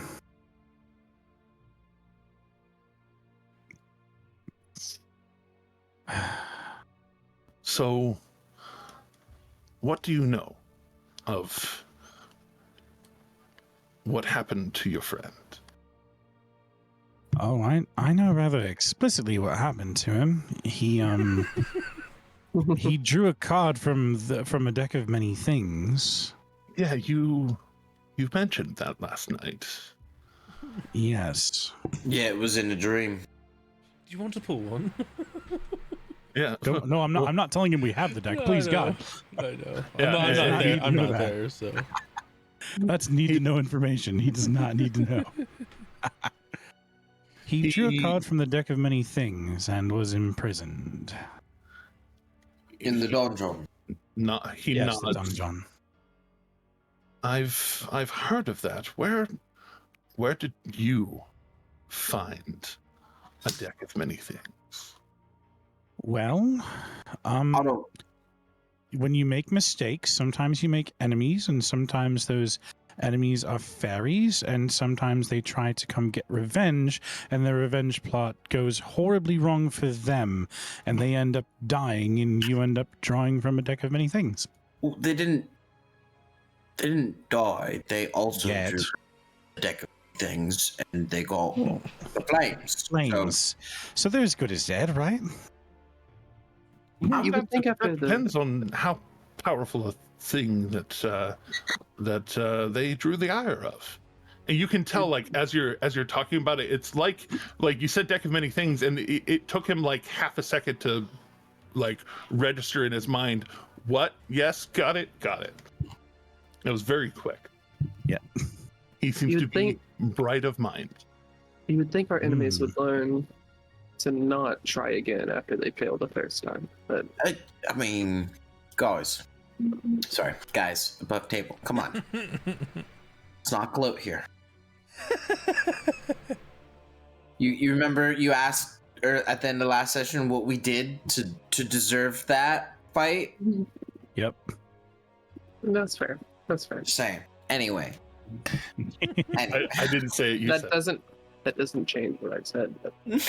Right. So, yes, unfortunately, Shade was caught with us, where we encountered this enemy of ours, and, well, he drew the Donjon card, and is currently, I believe, in the care of the Traveler. In the Feywild, presumably. In the Feywild, yes. I am not familiar with Traveler. To be completely honest, neither are we. He's some sort of archfey, so got a lot of power. I would assume so if Shade was taken by them. Yeah. Yeah, he seems quite capable. He is quite capable. Oh, you mean the traveler? I thought. No, I meant Shade. Yes, Shade is quite capable. So, I've answered your question. I have a question for you. Happy to. Why is your organization sending someone to find us? Good question. You are making noise. Would you be willing to tell us what sort of noise we're making and why it gathered your attention? Yeah, So what does is your non-answer. organization? My organization is one that values secrecy. Aren't they all? But more specifically, our secrecy is for the sake of... Sorry, loud children. Our secrecy is for the sake of protecting the Empire. Keeping Specifically the Dwendalian Empire? The Dwendalian Empire, not in protecting the monarchy.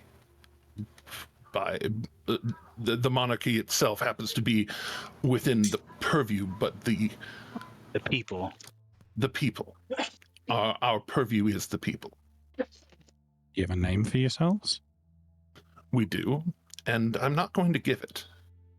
You can call me Oliver. Oliver, are you state sanctioned or no? Oh yes. Oliver Twist? I am known.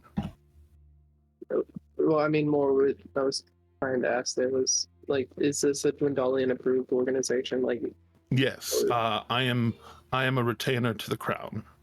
You may call me Oliver. That is my proper name. Are we being investigated? Oh yes. You can. He wants to know if we're a threat to the people. You walk around. You walk around with a man. He gestures to the Slayer, who plainly displays a sacred cord. I might not know a lot about religion, but I know that one is not exactly state sanctioned. That's quite unfortunate, isn't it? I don't enforce the laws. It means nothing to me.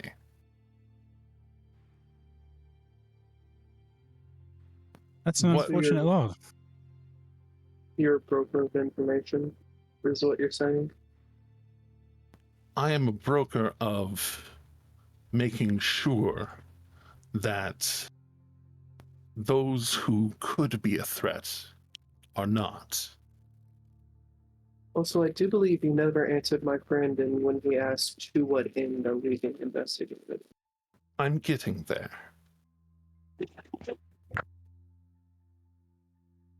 See, for me and mine, we are...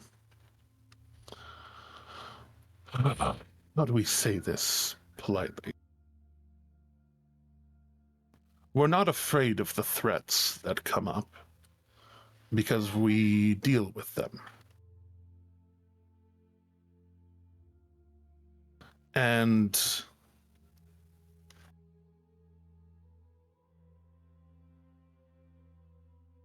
well,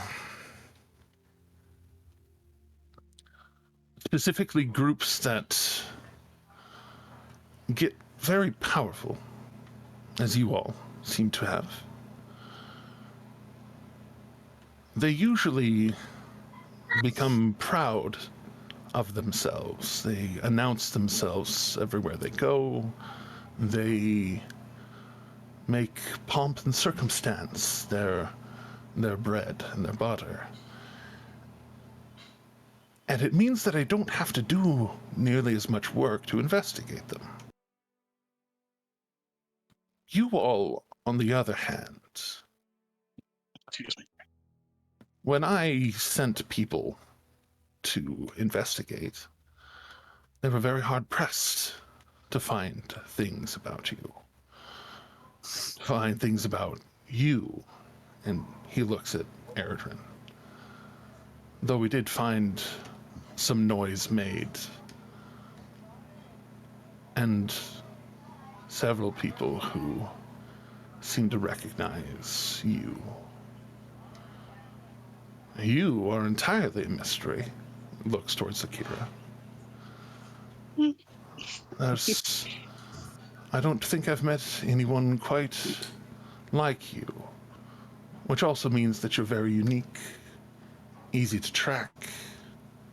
People notice you, but they don't know a thing about you. He looks towards Luca. You were actually the easiest to find things about. Because of, and he looks around, reasons. But then you disappeared from where you were and were suddenly traveling. Mm-hmm. That is odd. Is it? It's a curiosity of when someone from where you come from suddenly starts to travel with very dangerous people. Talking about Did I dangerous start traveling with very dangerous people, or did very dangerous people collect around me once I encountered danger? That is something that I am looking about. Someone like me seeks to find stories to tell. Because in case you haven't noticed, I am not in my father's business. That is... I have to make my money other ways.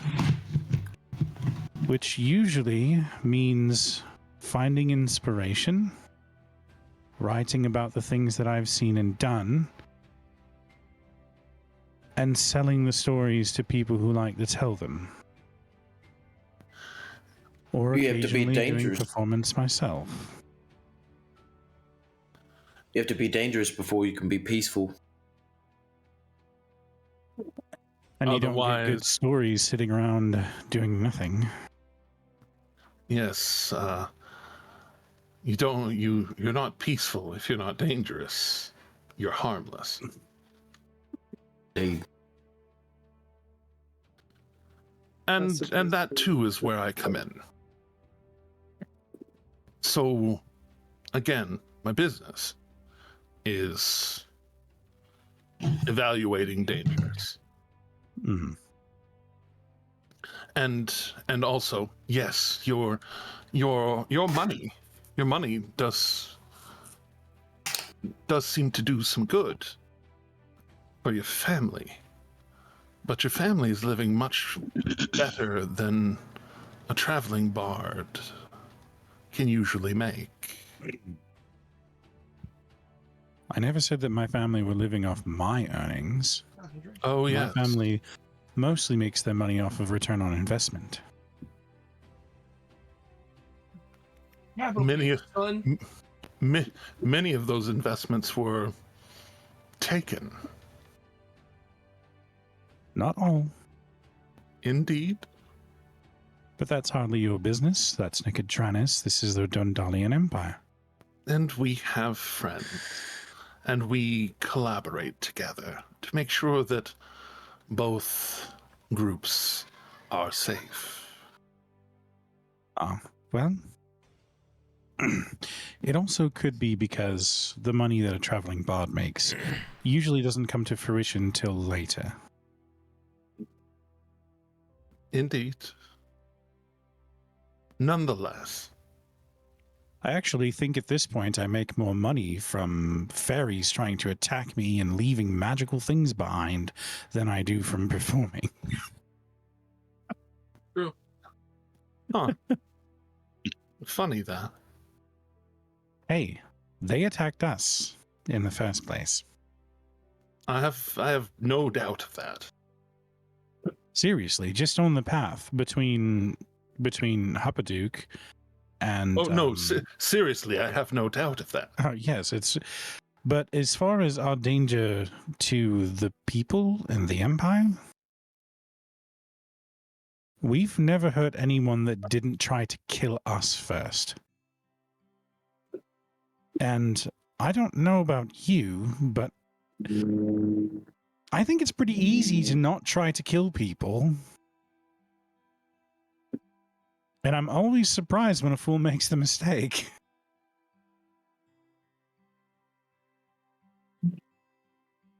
I would rather solve most situations peaceably. That does seem somewhat antithetical. And yes, I agree with you. That's, again, settle things peacefully. I, too, prefer to settle things peacefully. I prefer to investigate peacefully. But cards on the table. Shade was investigating you and was reporting in every now and then. And now he's missing, and the only word you have to trust is ours. I see. This is... You want to come with us? This is where my concern lies. Oh no, I'm not traveling to the Feywild. I know better. Are you capable of casting any magic to determine lies and truth? No, but I am reading your expressions, all of you. Well, and so far, I haven't seen anything that seems distrustful. Actually, at that moment, you'll see he would see Akira playing with the cup, using Mage Hand, like spinning their cup around. Mage Hand. Oh yeah. He too did not get up from his chair, just kind of holding his hand out and the cup lifting and coming back to his hand. I will specifically note when Lucas said, y'all, we haven't harmed the people of the Empire, Erdrin will kind of slouch into his chair ever so slightly, but it won't be noticeable. If anything, we spent most of our time getting attacked by slavers and Fey. But no, we're not intending to deceive you. We don't intend any harm to the people of the Empire, and as it so happens, we're actually trying to get Shade back. We're actively endeavoring to try to save him.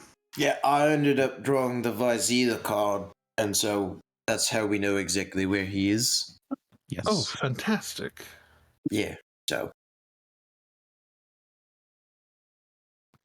So, if you are going to go and get him, what's your plan? How are you going to get there? How are you going to get back? Well, we sort of talked to this Fae being the force that was going to hold the portal for us for a few days. But as you saw out in the field outside of town, our friend has been stricken with old age. So we were going to make a quick pop over to Waterstone and then get him fixed up. Well, actually, we were going to pop over to Komoda, I think it was, first. Meet one of his friends. Then pop over to Waterstone and get him fixed up. And then pop back over and head to, the Fae creature in the forest thing. Right, guys? That sound right? Yep. That seems about right. Yep. And we were going to go fight a dragon. Yeah, the dragon. Yeah. That's what we forgot. Well, I suppose I should thank you for your public service then. Indeed, you should. Wait, it depends. What kind of dragon? Green one. Okay, thank you for your public service. What do you have against green things? Staring fully just kind of trying to take the piss on it, but fully staring daggers at the man, making it clear I'm taking the piss. Yeah, and he cracks a smile on the edge of his face. I only distrust green things that are renowned for trying to murder people. And he going too to keep is staring at he this too man. is Sorry, he too is off-camera still burger staring delivery. at your man. I missed what happened with after I said green dragon. Sorry. Oh, yeah. He said well then definitely thank you for your service. Yeah, of course. It's sort of a challenge from Cord, you know, kind of a good guy. You know, as much as you're trying to win over the hearts and minds of people, it is still discouraged to wave that flag around in public. At least in this inside of cities in the Empire. I guess that's why we're not so great at sneaking around, because we believe in religious freedom. That's fair, and that's something you can take up with King Dwendal if you like. Not the Thelocrat? I thought we had to talk to the Thelocrat about that. Well, the Thelocrat enforces the will of the king. Oh, so we gotta go. All right. Well, thank you for that information. Actually, I might have a question that you may have the answer to. Go ahead, shoot. Do you know why it is that Cord is among the unapproved religions? Oh, most definitely. Could you tell me? I'm curious. Once upon a number of centuries ago, early in the history of the Dwendalian Empire, a number of there was a bit more strife, even more than there is now, and particularly there was strife being put out by people who believed in religious freedom, and some of those were betrayer gods, and some of them were not. People like Cord, or people who liked Cord, people who like. There were a few other ones. The Lich Queen. Corlin's one of them. There were a few that their churches rose up and tried to overthrow the king. One of the predecessors of King Dwendal. Was this before or after they decided to make their religion illegal? Before. Hmm. And that was the straw that broke it, as it were.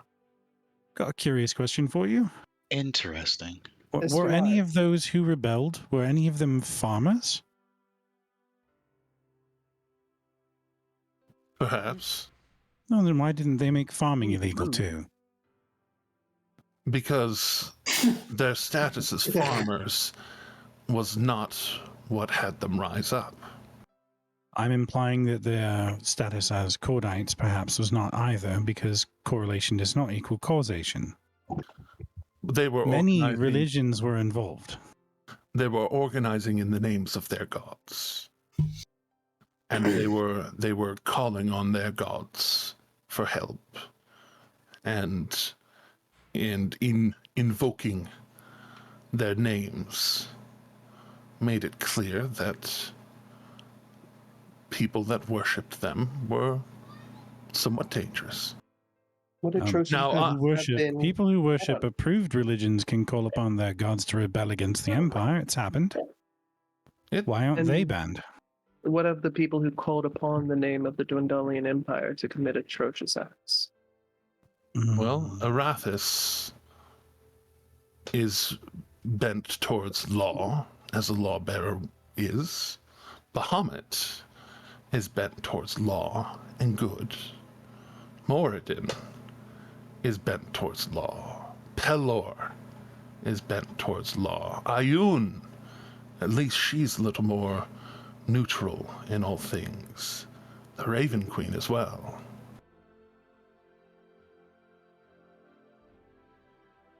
girl's name. Those ones, those all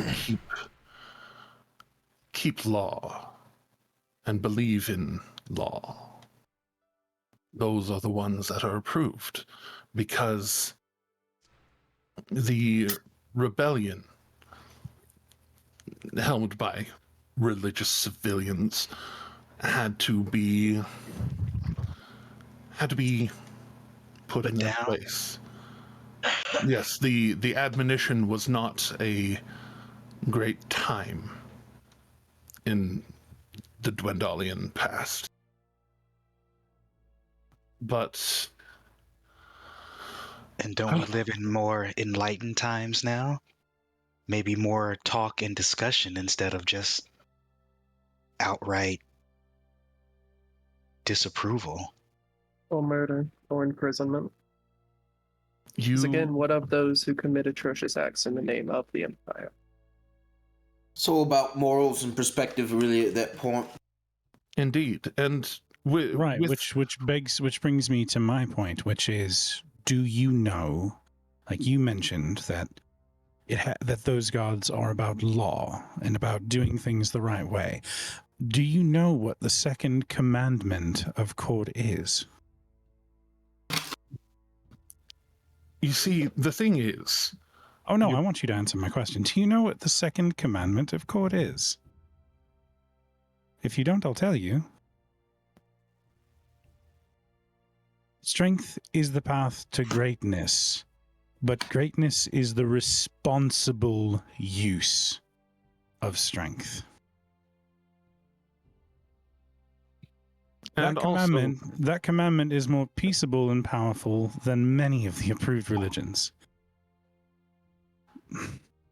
I would argue that those arguing it with you was not going to change it. We have to build this to speak to. As much as I may have my own thoughts on the matter, those thoughts are mine. I think, and as I said, enforcing laws, especially laws like that, are certainly not in my purview. Precisely. I think that our point in all this is less to persuade you to do anything about it, and more to convince you that, well, yes, we are dangerous. We are not irresponsible as those in the past who tried to overthrow the Dwendal clearly were. I would not call that a responsible use of their strength, though I can understand where they're coming from with their wanting religious freedom, as it is something I resonate with very strongly. But again, more to the point, yes, we are not a danger to the people by any means. As clearly stated, we intend on taking down a green dragon if capable, and as you stated, that is a good public service. So, indeed, and I don't know what you're talking about with murder of those who worship non-approved gods. It's a fine. It's a month in jail. It shouldn't be murder. No, it is not. And in fact, we've seen it happen to someone recently where they were going to be killed. We witnessed it. Did we? Out of character and more in character broadcast through our little psychic link. We are not going to admit to having been involved in that situation. I am simply telling them that we witnessed a situation like that. You're talking about with Bex? Yep. Bex, yeah. They were going to kill Bex. Were they? Pretty sure. They I don't think that was just because of the Moonweaver stuff. I think that was also because, like, the dangerous fucking artifact that she had on her. A tool is a tool. We can tell the truth with not telling the whole truth. I'm legitimately trying to clarify above table, honestly. The only charge that they gave, that they told us about Bex, was that Bex was worshiping an unapproved deity. That is the only thing that they said that Bex had done. Understanding that Bex was going to be put to death based on religion. That was what I thought. Yes, That's what we were. That's what we were. Yeah. That's what Righteous Brand members told us. Like, they might have had more reasons than that, but when we asked, that is all they told us. Okay. Yeah. All right. So I didn't remember that. That's genuinely my bad. Okay. But yes, things that worshippers of unapproved gods do, things like assaulting with intent to kill, or murdering those that come to collect on those wrongs, that will get you killed. But just having paraphernalia, worshipping in public, that sort of things, people just get jailed. That's... but you...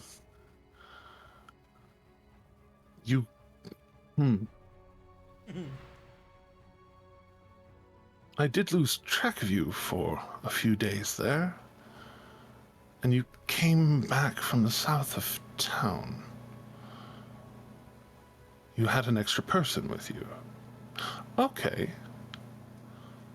Him. All right. And like, now you we can need to tell Bex to change her disguise. No problem, can do. Mm-hmm. And well, again, enforcing worship is not my purview. Not my monkeys, not my circus, as it were. I ain't got a dog in this fight. The point is, Well, out of character, if they were going to kill somebody for worshiping a religion, which this guy has said is not what they do, it's just a fine. Then if they were actually going to kill Bex, then they were not following the letter of the law. They were going to murder somebody, and we simply stopped them and had to use lethal force to do so. So technically, we actually have a pretty safe argument. If it comes to and again, we tried to peacefully resolve the situation. Yeah, that's the question. Like, do you say anything else about that? I don't think I need to say anything else, because I think he would ask if he was looking for clarification. I think he would need to ask. Yeah, and we have said that they were going to kill this person. Yeah, and then he'd ask directly, and just say, again, I feel like a reward is in order. Just saying, we stopped murder. So you're not there. So. So if she was, if he, because to the best of his knowledge, it's a he. If he was in the custody of Imperial guards, Crown's guards, righteous brand, if they're going between cities.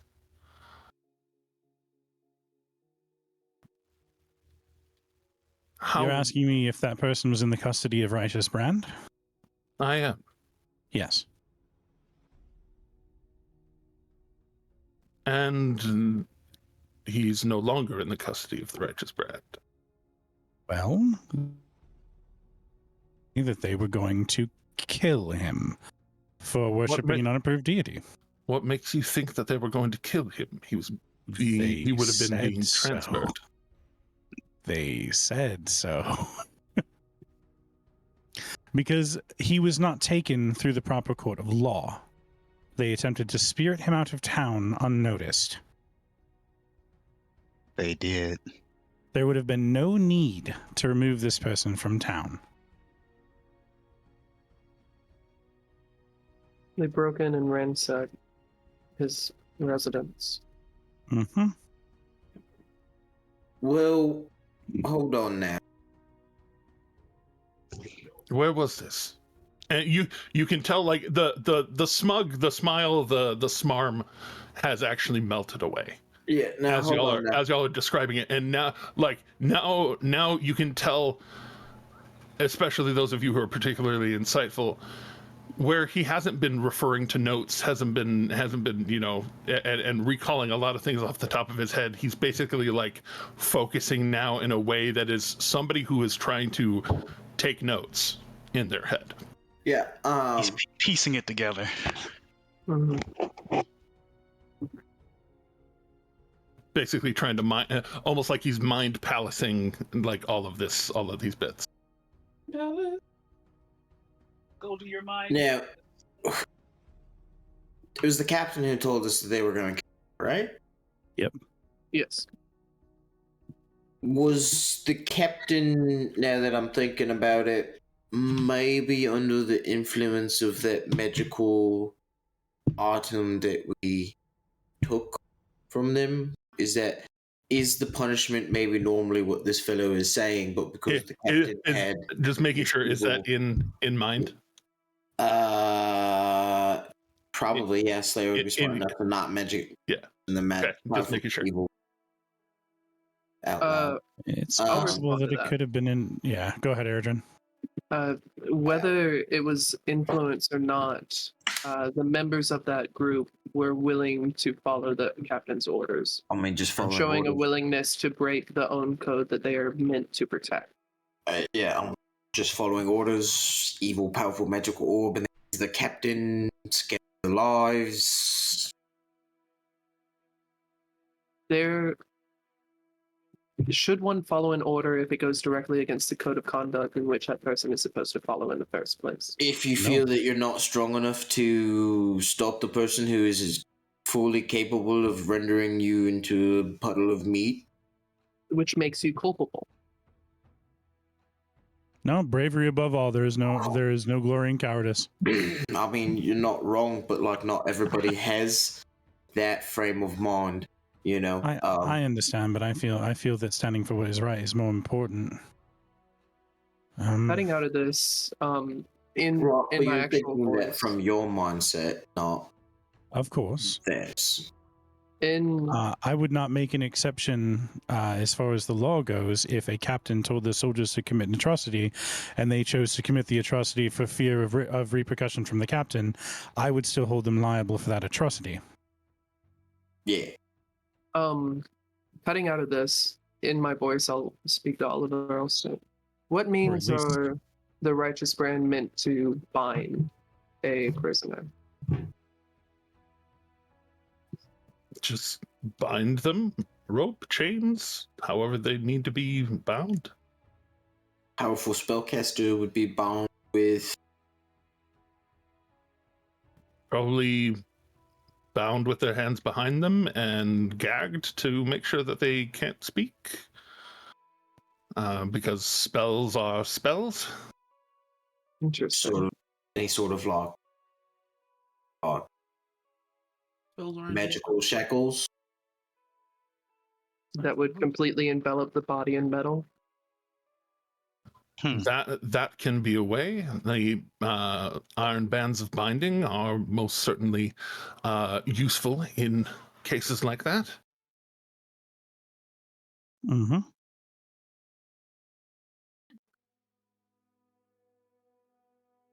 What are you getting at? Nothing. Oh no. Yes. What I was hoping to get at above table was that they weren't supposed to be using bindings like that. Dimensional enchantment. Yeah. I was like, you do have something a touch more powerful on your hands. That's not how we got them out, but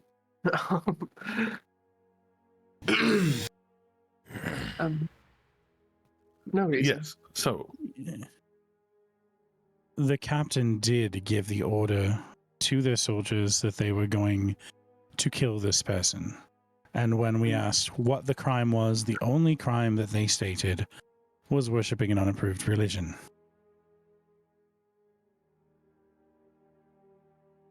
Would they have revealed classified mission details to random people on the road?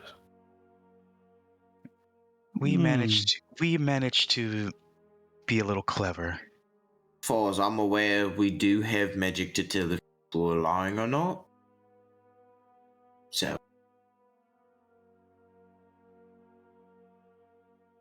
That's not me making a judgment. That's me genuinely asking, by the by. Yeah, no, I mean, obviously they might not. I mean, it wouldn't be wise, per se. I wouldn't... was classified... Wouldn't be prudent. But again, we do have magic, as far as I'm aware. Generally helps us tell when somebody's lying to us. Didn't seem that they were lying to us, know what their mission details were. So They wouldn't have to lie to you, merely omit a certain amount of the truth. Then why admit as the truth being the murder of this prisoner? Why admit to the truth being an illegal act of tyranny? yeah, I mean, I don't really get how you admit if they the were truth. if they were bound, and how far out of town were they? That was like the middle of the woods when we came across them. They could have told us any reason at all, as for why this person was going to be put to death. They could have told us anything, but instead they told us something not punishable by death. So if they were trying to hide classified information or prevent the spill of classified information, then they chose a very poor cover story. Above table, is Wexentrum north of us? It is Correct. north. Yes. It is north and west. And is that where We were going prisoner would be south and west. They were going south and west to Zadash. you had pulled the information that they were going to Zadash. And would it make more sense to bring them to Wexendrum than Zadash? Maybe not. Okay. Then I'll ask in character. Why would they be heading towards Zadash from where they were? Yeah, what would be the typical place to take one? That would it be Rexentrum or would it be Zadash? Or would it be a local prison like Huckadook? Yeah. Well, see, now you have me curious. Because I'm really curious. Because the person in question was in Huppadook and they took them from Huppadook towards Zadash. Yeah. If they were taking them towards Zadash, Mm-hmm. you can tell he's taking a moment to judge whether or not he should tell you. The Thellocrat's main residence and office is in Zadash. Zadash is apparently, I have to tell you more history if you're interested. But Please do. But Zadash was the capital of a neighboring kingdom once upon a time, many years ago, centuries now. And it was taken over eventually by the Empire. And it kind of serves as a second home for quite a bit of the Empire. If Rexentrum falls, Zadash is equipped to handle governance, the Cerberus Assembly, the advisors to the king himself. The royal family vacations there sometimes. They are protected. And there is a great deal of the righteous brand there. Especially now that the war is over. Okay. Oliver, can I ask you flat out? Are you answering out of genuine knowledge, or are you answering still truthfully, but in a way to help protect the parties that may be affected by this information? I'm actually very curious as to what this information means. Because if your friend was absconded with, and bound and taken. You see, if someone were interested in killing a religious dissident, they wouldn't leave town with it. If it were me, I would have slain them and fed them to beasts in the mountains, right? And he gestures kind of out and up. There's a whole mountain range. There's a whole mountain range full of beasts and giants and all sorts of things that will just take a dead body and eat it. Why go through all the hullabaloo of binding them, taking a group of righteous brand, leaving town with them? That doesn't make sense to me. And I believe you that what you're telling me is what you know and what you've experienced. But I definitely don't think it's the whole story.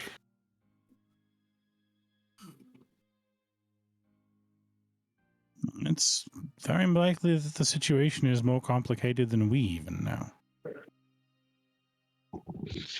I don't pretend to understand the workings of politics and religion, but I just know when something feels wrong, and this all just feels really off. Well, you've been pretty honest with us, Oliver, so, I mean, I guess we should do the same.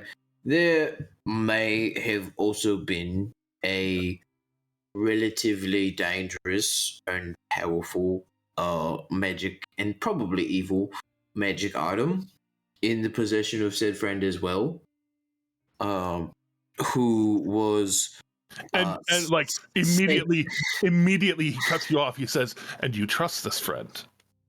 Very much so. Yeah, Very much so. implicitly. With our lives. Yeah, they were safeguarding this item.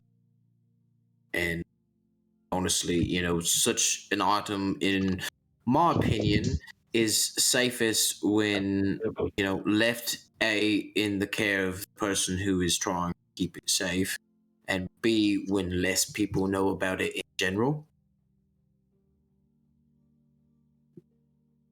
So, real quick, who thinks they have a high passive insight?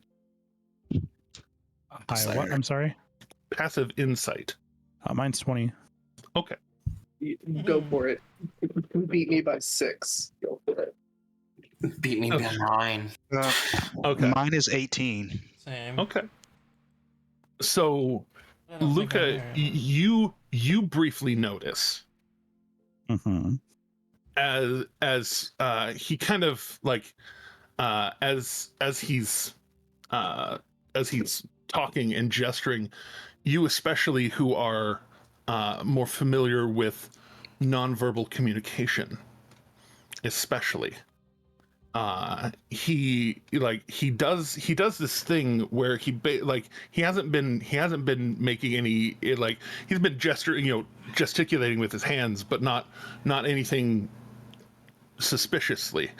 And then he kind of it looks like he plugs his nose and then touches his nose and then touches his cheek, just this very quick maneuver of hand signs, and you can tell that he probably just passed a message along, a very quick silent message along to somebody, Like an umpire, right? Is essentially what you're saying?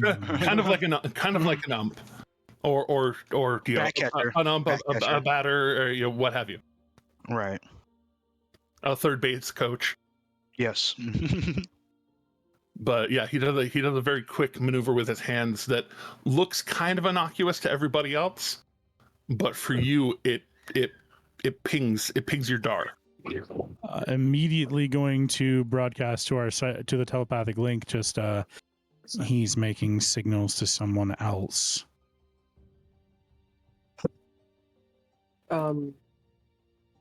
With that information, does it take a casting of Find Familiar to change the shape of my familiar? It does. It takes a full casting to change their shape. So you do have a flying snake on your head right now. I do. I will just telepathically have my snake, like, slowly kind of slink around and look around and see if they notice anything. Go ahead and snake perception. And Slayer's head to the rest of us. We need to let Bex know to change. I can send my snake out to it as soon as this meeting's over. No. Now. Oh, yeah. I can inform Bex now, but I'd have to perform a sending spell, which would be kind of obvious. Use the lavatory. All right. Perception's wisdom, right? Perception is wisdom. Sorry. Use the lavatory. Yeah, Luca's going to just, if you'll excuse me for just a moment, he's going to get up.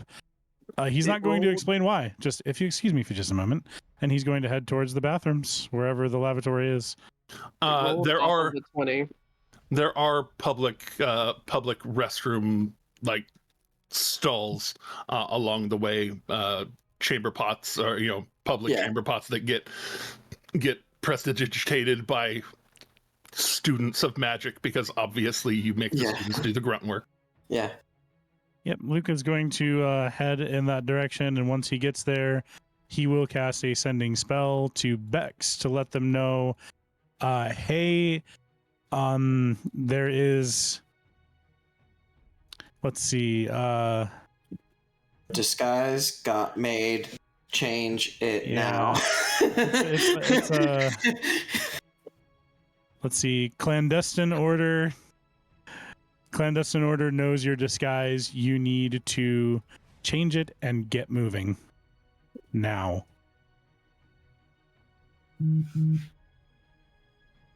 I want them to know that it's not just like a righteous brand member, that it's somebody above and beyond that. Sorry, partner sharing very delicious tea with me. Both the one that she made for me and one that she made for herself. So, Bex, like you can tell she heard, because she says, "Oh, well then I'll change genders and species entirely. Thank you." Done. They're so wonderful. Done. I love it. And if you're safe, don't send me another message. If you need my help, I'll go to bat for you. Let me know. I will. Oh, Yeah, sorry, just let me know if you're in danger. All right, I'll keep that in mind, and I can let her know if we need some help. And of course, we've also got Kylie as well.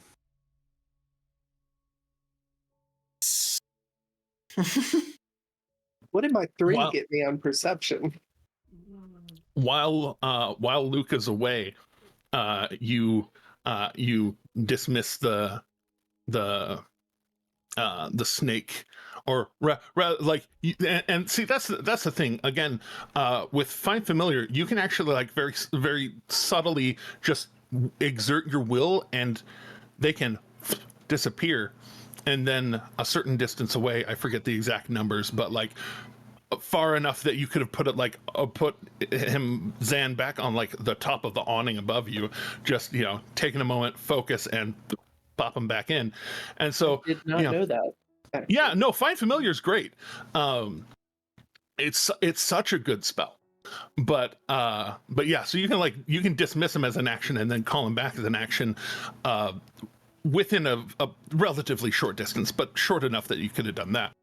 And intuiting your high intelligence, in fact, you the character would know that. So sending him up, the snake, the silvery snake, just takes to the air, starts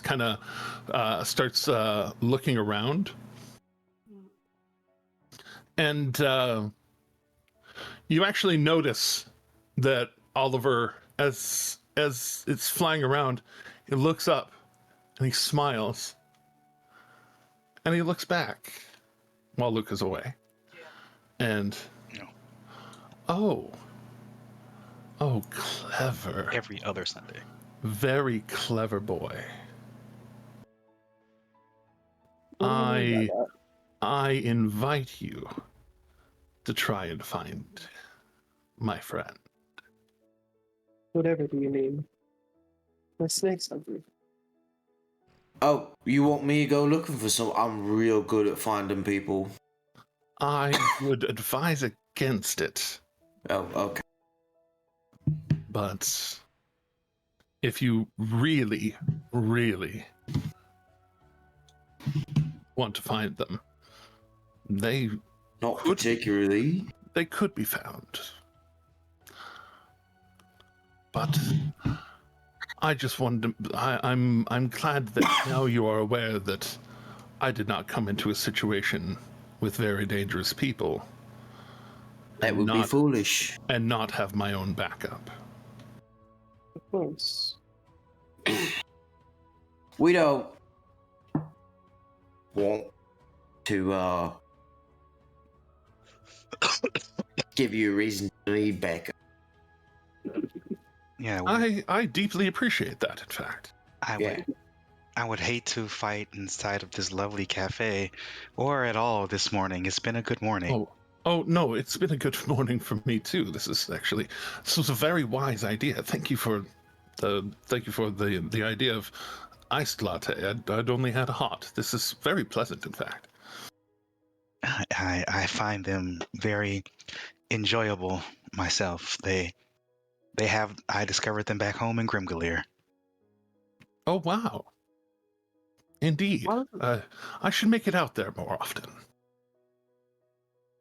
While our friends away, I have a bit more personal of a question for you, Oliver. Go ahead. Who did you find that knew of me? Where'd you find what? Who did you find that knew of my noise? Huh? There is a very kind young tiefling with that flies around very quickly, somewhat stealthily, but I have eyes that can see, shall we say. He was forthcoming enough when I found where the priory was and looked into those that are investigating it, found some things out, found a lot of people that looked like you.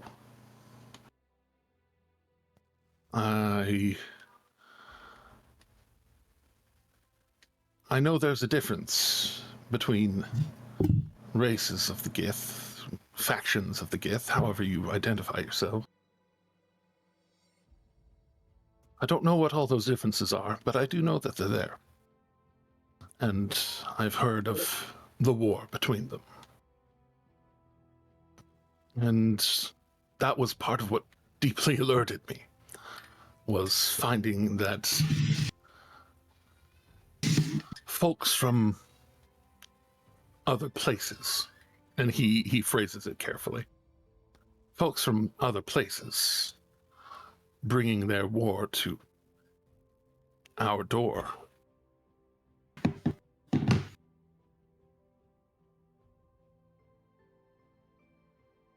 If you know all you say you know, then you know that we didn't bring that war. In fact, that war brought us here. And in fact, those other guys were the ones who brought it. Kind of the same thing. I don't actually, again, I don't actually know your history deeply. I just know that there is a war.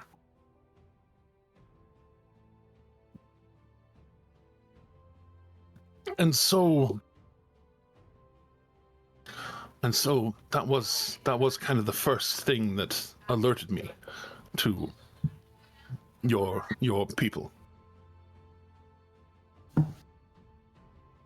So not only your people, but but you specifically, because people in doing an investigation, hearing about hearing from your tiefling friend, and then asking very pointed questions, and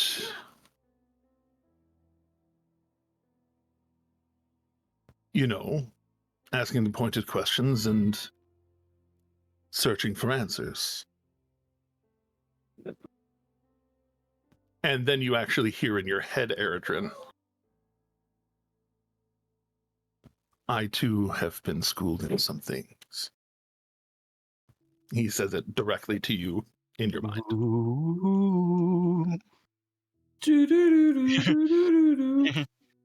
Minta commands you. But again, as I've been watching, keeping track, the only thing that really alerted me further than that, or the thing that alerted me more than that, was the disappearance of Shade. Which is why I am here in person, and not just sending an envoy. And Luca coming back.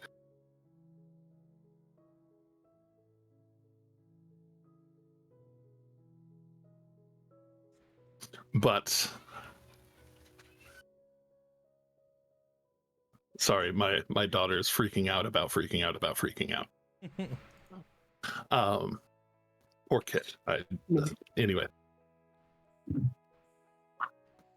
As Luca's coming back, he perks up a second.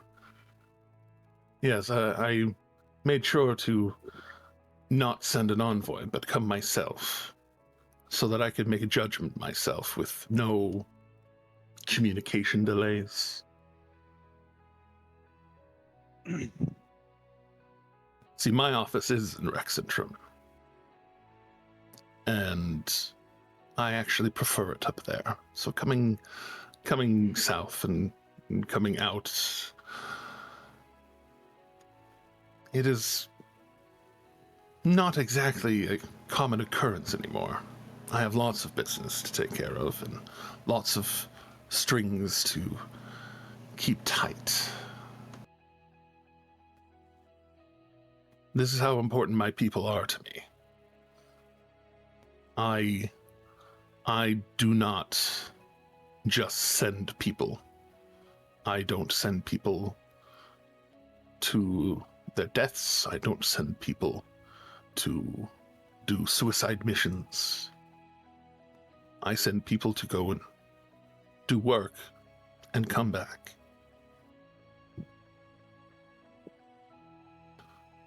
So I'd like to make you a deal. Whereas you have information that, or you have given me information that has made me curious, and you're lacking information that I am now very curious about. And I know people that know people that know people. I can try and find out what was going on with your friend. I would need an amount of trust from you as to who they are and who they worshipped. And, if possible, what artifact that they are in possession of. Are you saying that you're not capable of finding out who they arrested and that there was no paperwork done on it? I don't know. I haven't looked into it. And having that information beforehand, having the answer to a question before you ask it, is a lot more fun. Well, wouldn't unfortunately, you have to see that from my perspective, that it looks like perhaps the people that took our friend did not have the best of intention in mind, and I have no way of knowing that you are not also connected to that. So, and being connected to them by the royalty that we both serve, I understand your trepidation. I'm not asking for it right away. Obviously, I would assume that you would need to consort with your friend, and I will give you an assurance that after this meeting, my people will not be following you, and I have places to be that are not here. So. Well then. So. My people will leave you alone. And you, if you search through Shade's things, you will find a stone. Looks about like, and he does a quick prestidigitative hand and shows you a facsimile of the sending stone in Shade's things, and then just kind of tosses it up in the air, and before it can land, it misses away. You will find a stone that looks much like this. And when you do, you will be able to contact me. I keep a number of those on my person, and he just kind of gestures towards his belt and behind him. And you will be able to get a hold of me, and I will be able to get a hold of you. When you plan on heading out after whatever else you're doing to go and get Shade, please check in with me. If I find something of incredible import, I can get a hold of you.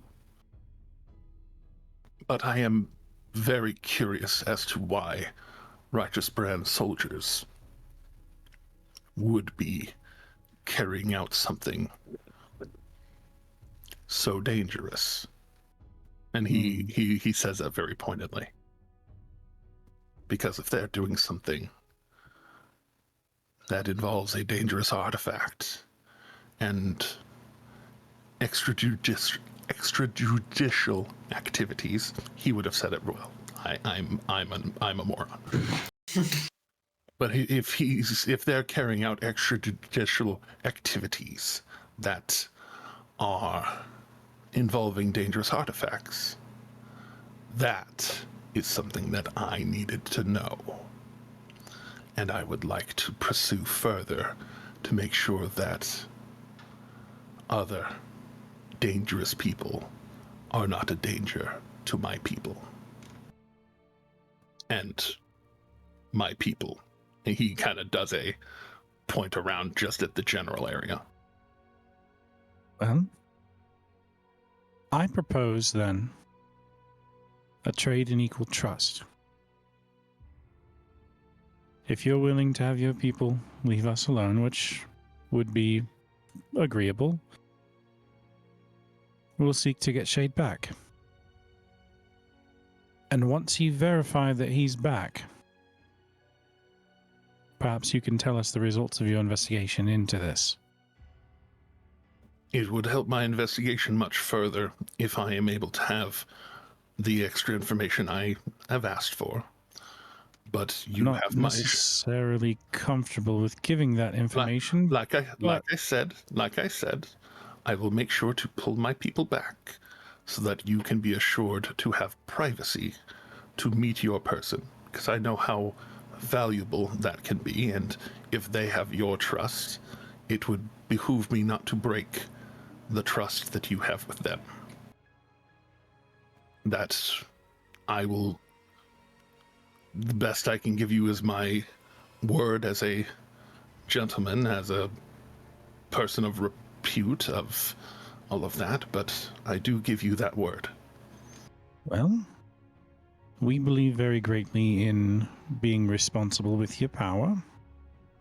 I don't think that giving you their name is a responsible thing to do, because if we cannot trust you, then you will merely go and repeat the situation.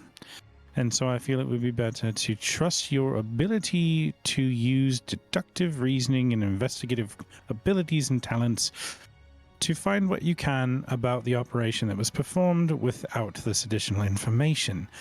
And you'll know that you can trust us once we prove to you that Shade is well. At which point, you can tell us... That's a very backhanded way of calling me smart, and I really actually kind of appreciate it. And at that point, you could tell us what you find in your investigation, and then we may decide whether or not it would be for the best interest of our friend to give you their name. And Akira is going to look at him and smile and say, "Consider it a challenge from Cord," and then and then back away. A genuine smile comes over his face, and I he do believe we have given you more than enough puzzle pieces to work with to figure out a. Oh, and I will. Picture. I will find the sending stone so that you can contact us. And if not their name, at least the dangerous artifact, the name of the dangerous artifact, or as much information as you're able to give, willing to give. Again, Permitted to give. Again, that's. I've already sort of stated my opinion that the less people that know about such evil things, the better. That is fair. Again, just more information I have to work with, the better I can do my job. And my job is expanding beyond keeping an eye on you all. Just a second. And but I'm going to say, I hope you weren't keeping too close of an eye. With a very smug look on my face. Giggity. I mean, not all things are our business. But I can tell you very little. Because truth be told, I know very little. I can tell you that the magical item is something that our friend seeks to destroy because they fear it being used to harm people.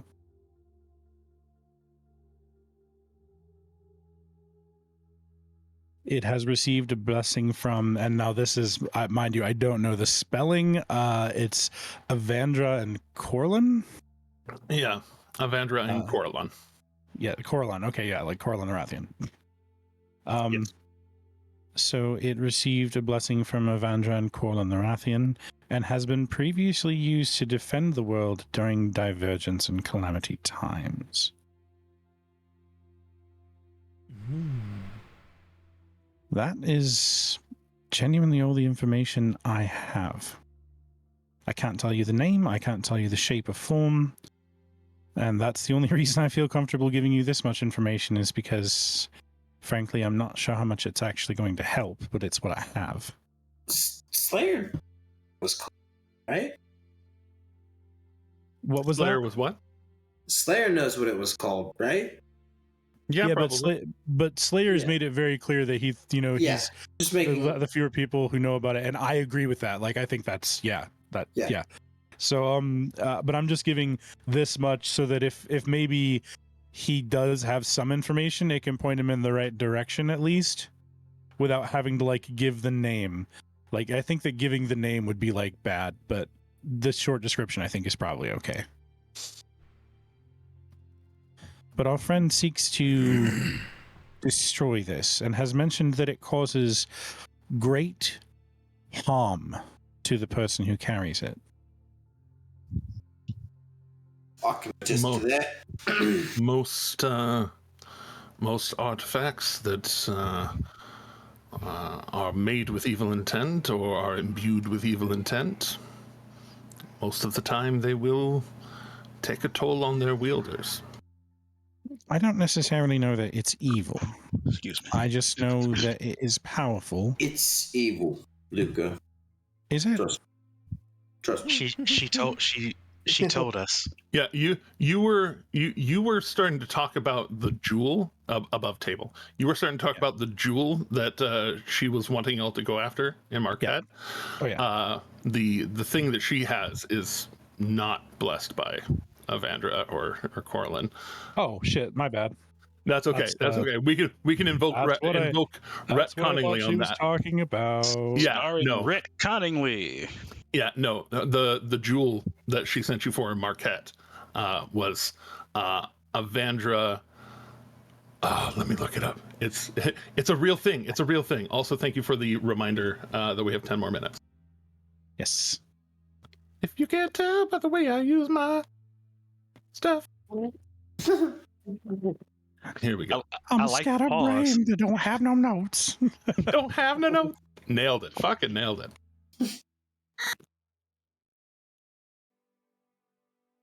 Was that the void screaming? No, that was Newt from Aliens. If that's I think it came through. There it is. It is blessed by Corlin, Avandra, and Sehanine. So Yes, because Bex is a follower of Sahneen. yeah. So, however you would like to retcon the information that she gave, that one, the thing that will help break her to her curse levied by it, is that jewel of 3 prayers. But the orb of dragonkind that you that is there is not that. Oh, well then in that case, the way I would retcon it is to describe that as the thing which our friend had said they would need in order to break the curse, so that they may be, or they may get rid of the evil thing. They seek to not be or to not have this evil thing. Well, then perhaps I can look into that as well. But that is where I will leave you, so that you can take care of your business, take care of your friend, find out what or if she's willing to share anything with me. She. Sorry, he. Jeremy misspoke. I'm just anything that he's willing to share with me. But besides that, please keep Shade safe. Find him. That's the goal. We're trying to. And he goes from that more serious expression to kind of standing up and stepping down off of the chair. Invisible Mage handing up the cup he had. This was lovely, by the way. Thank you so much. And he just, you're welcome. Kind of walking away from you up to the front counter.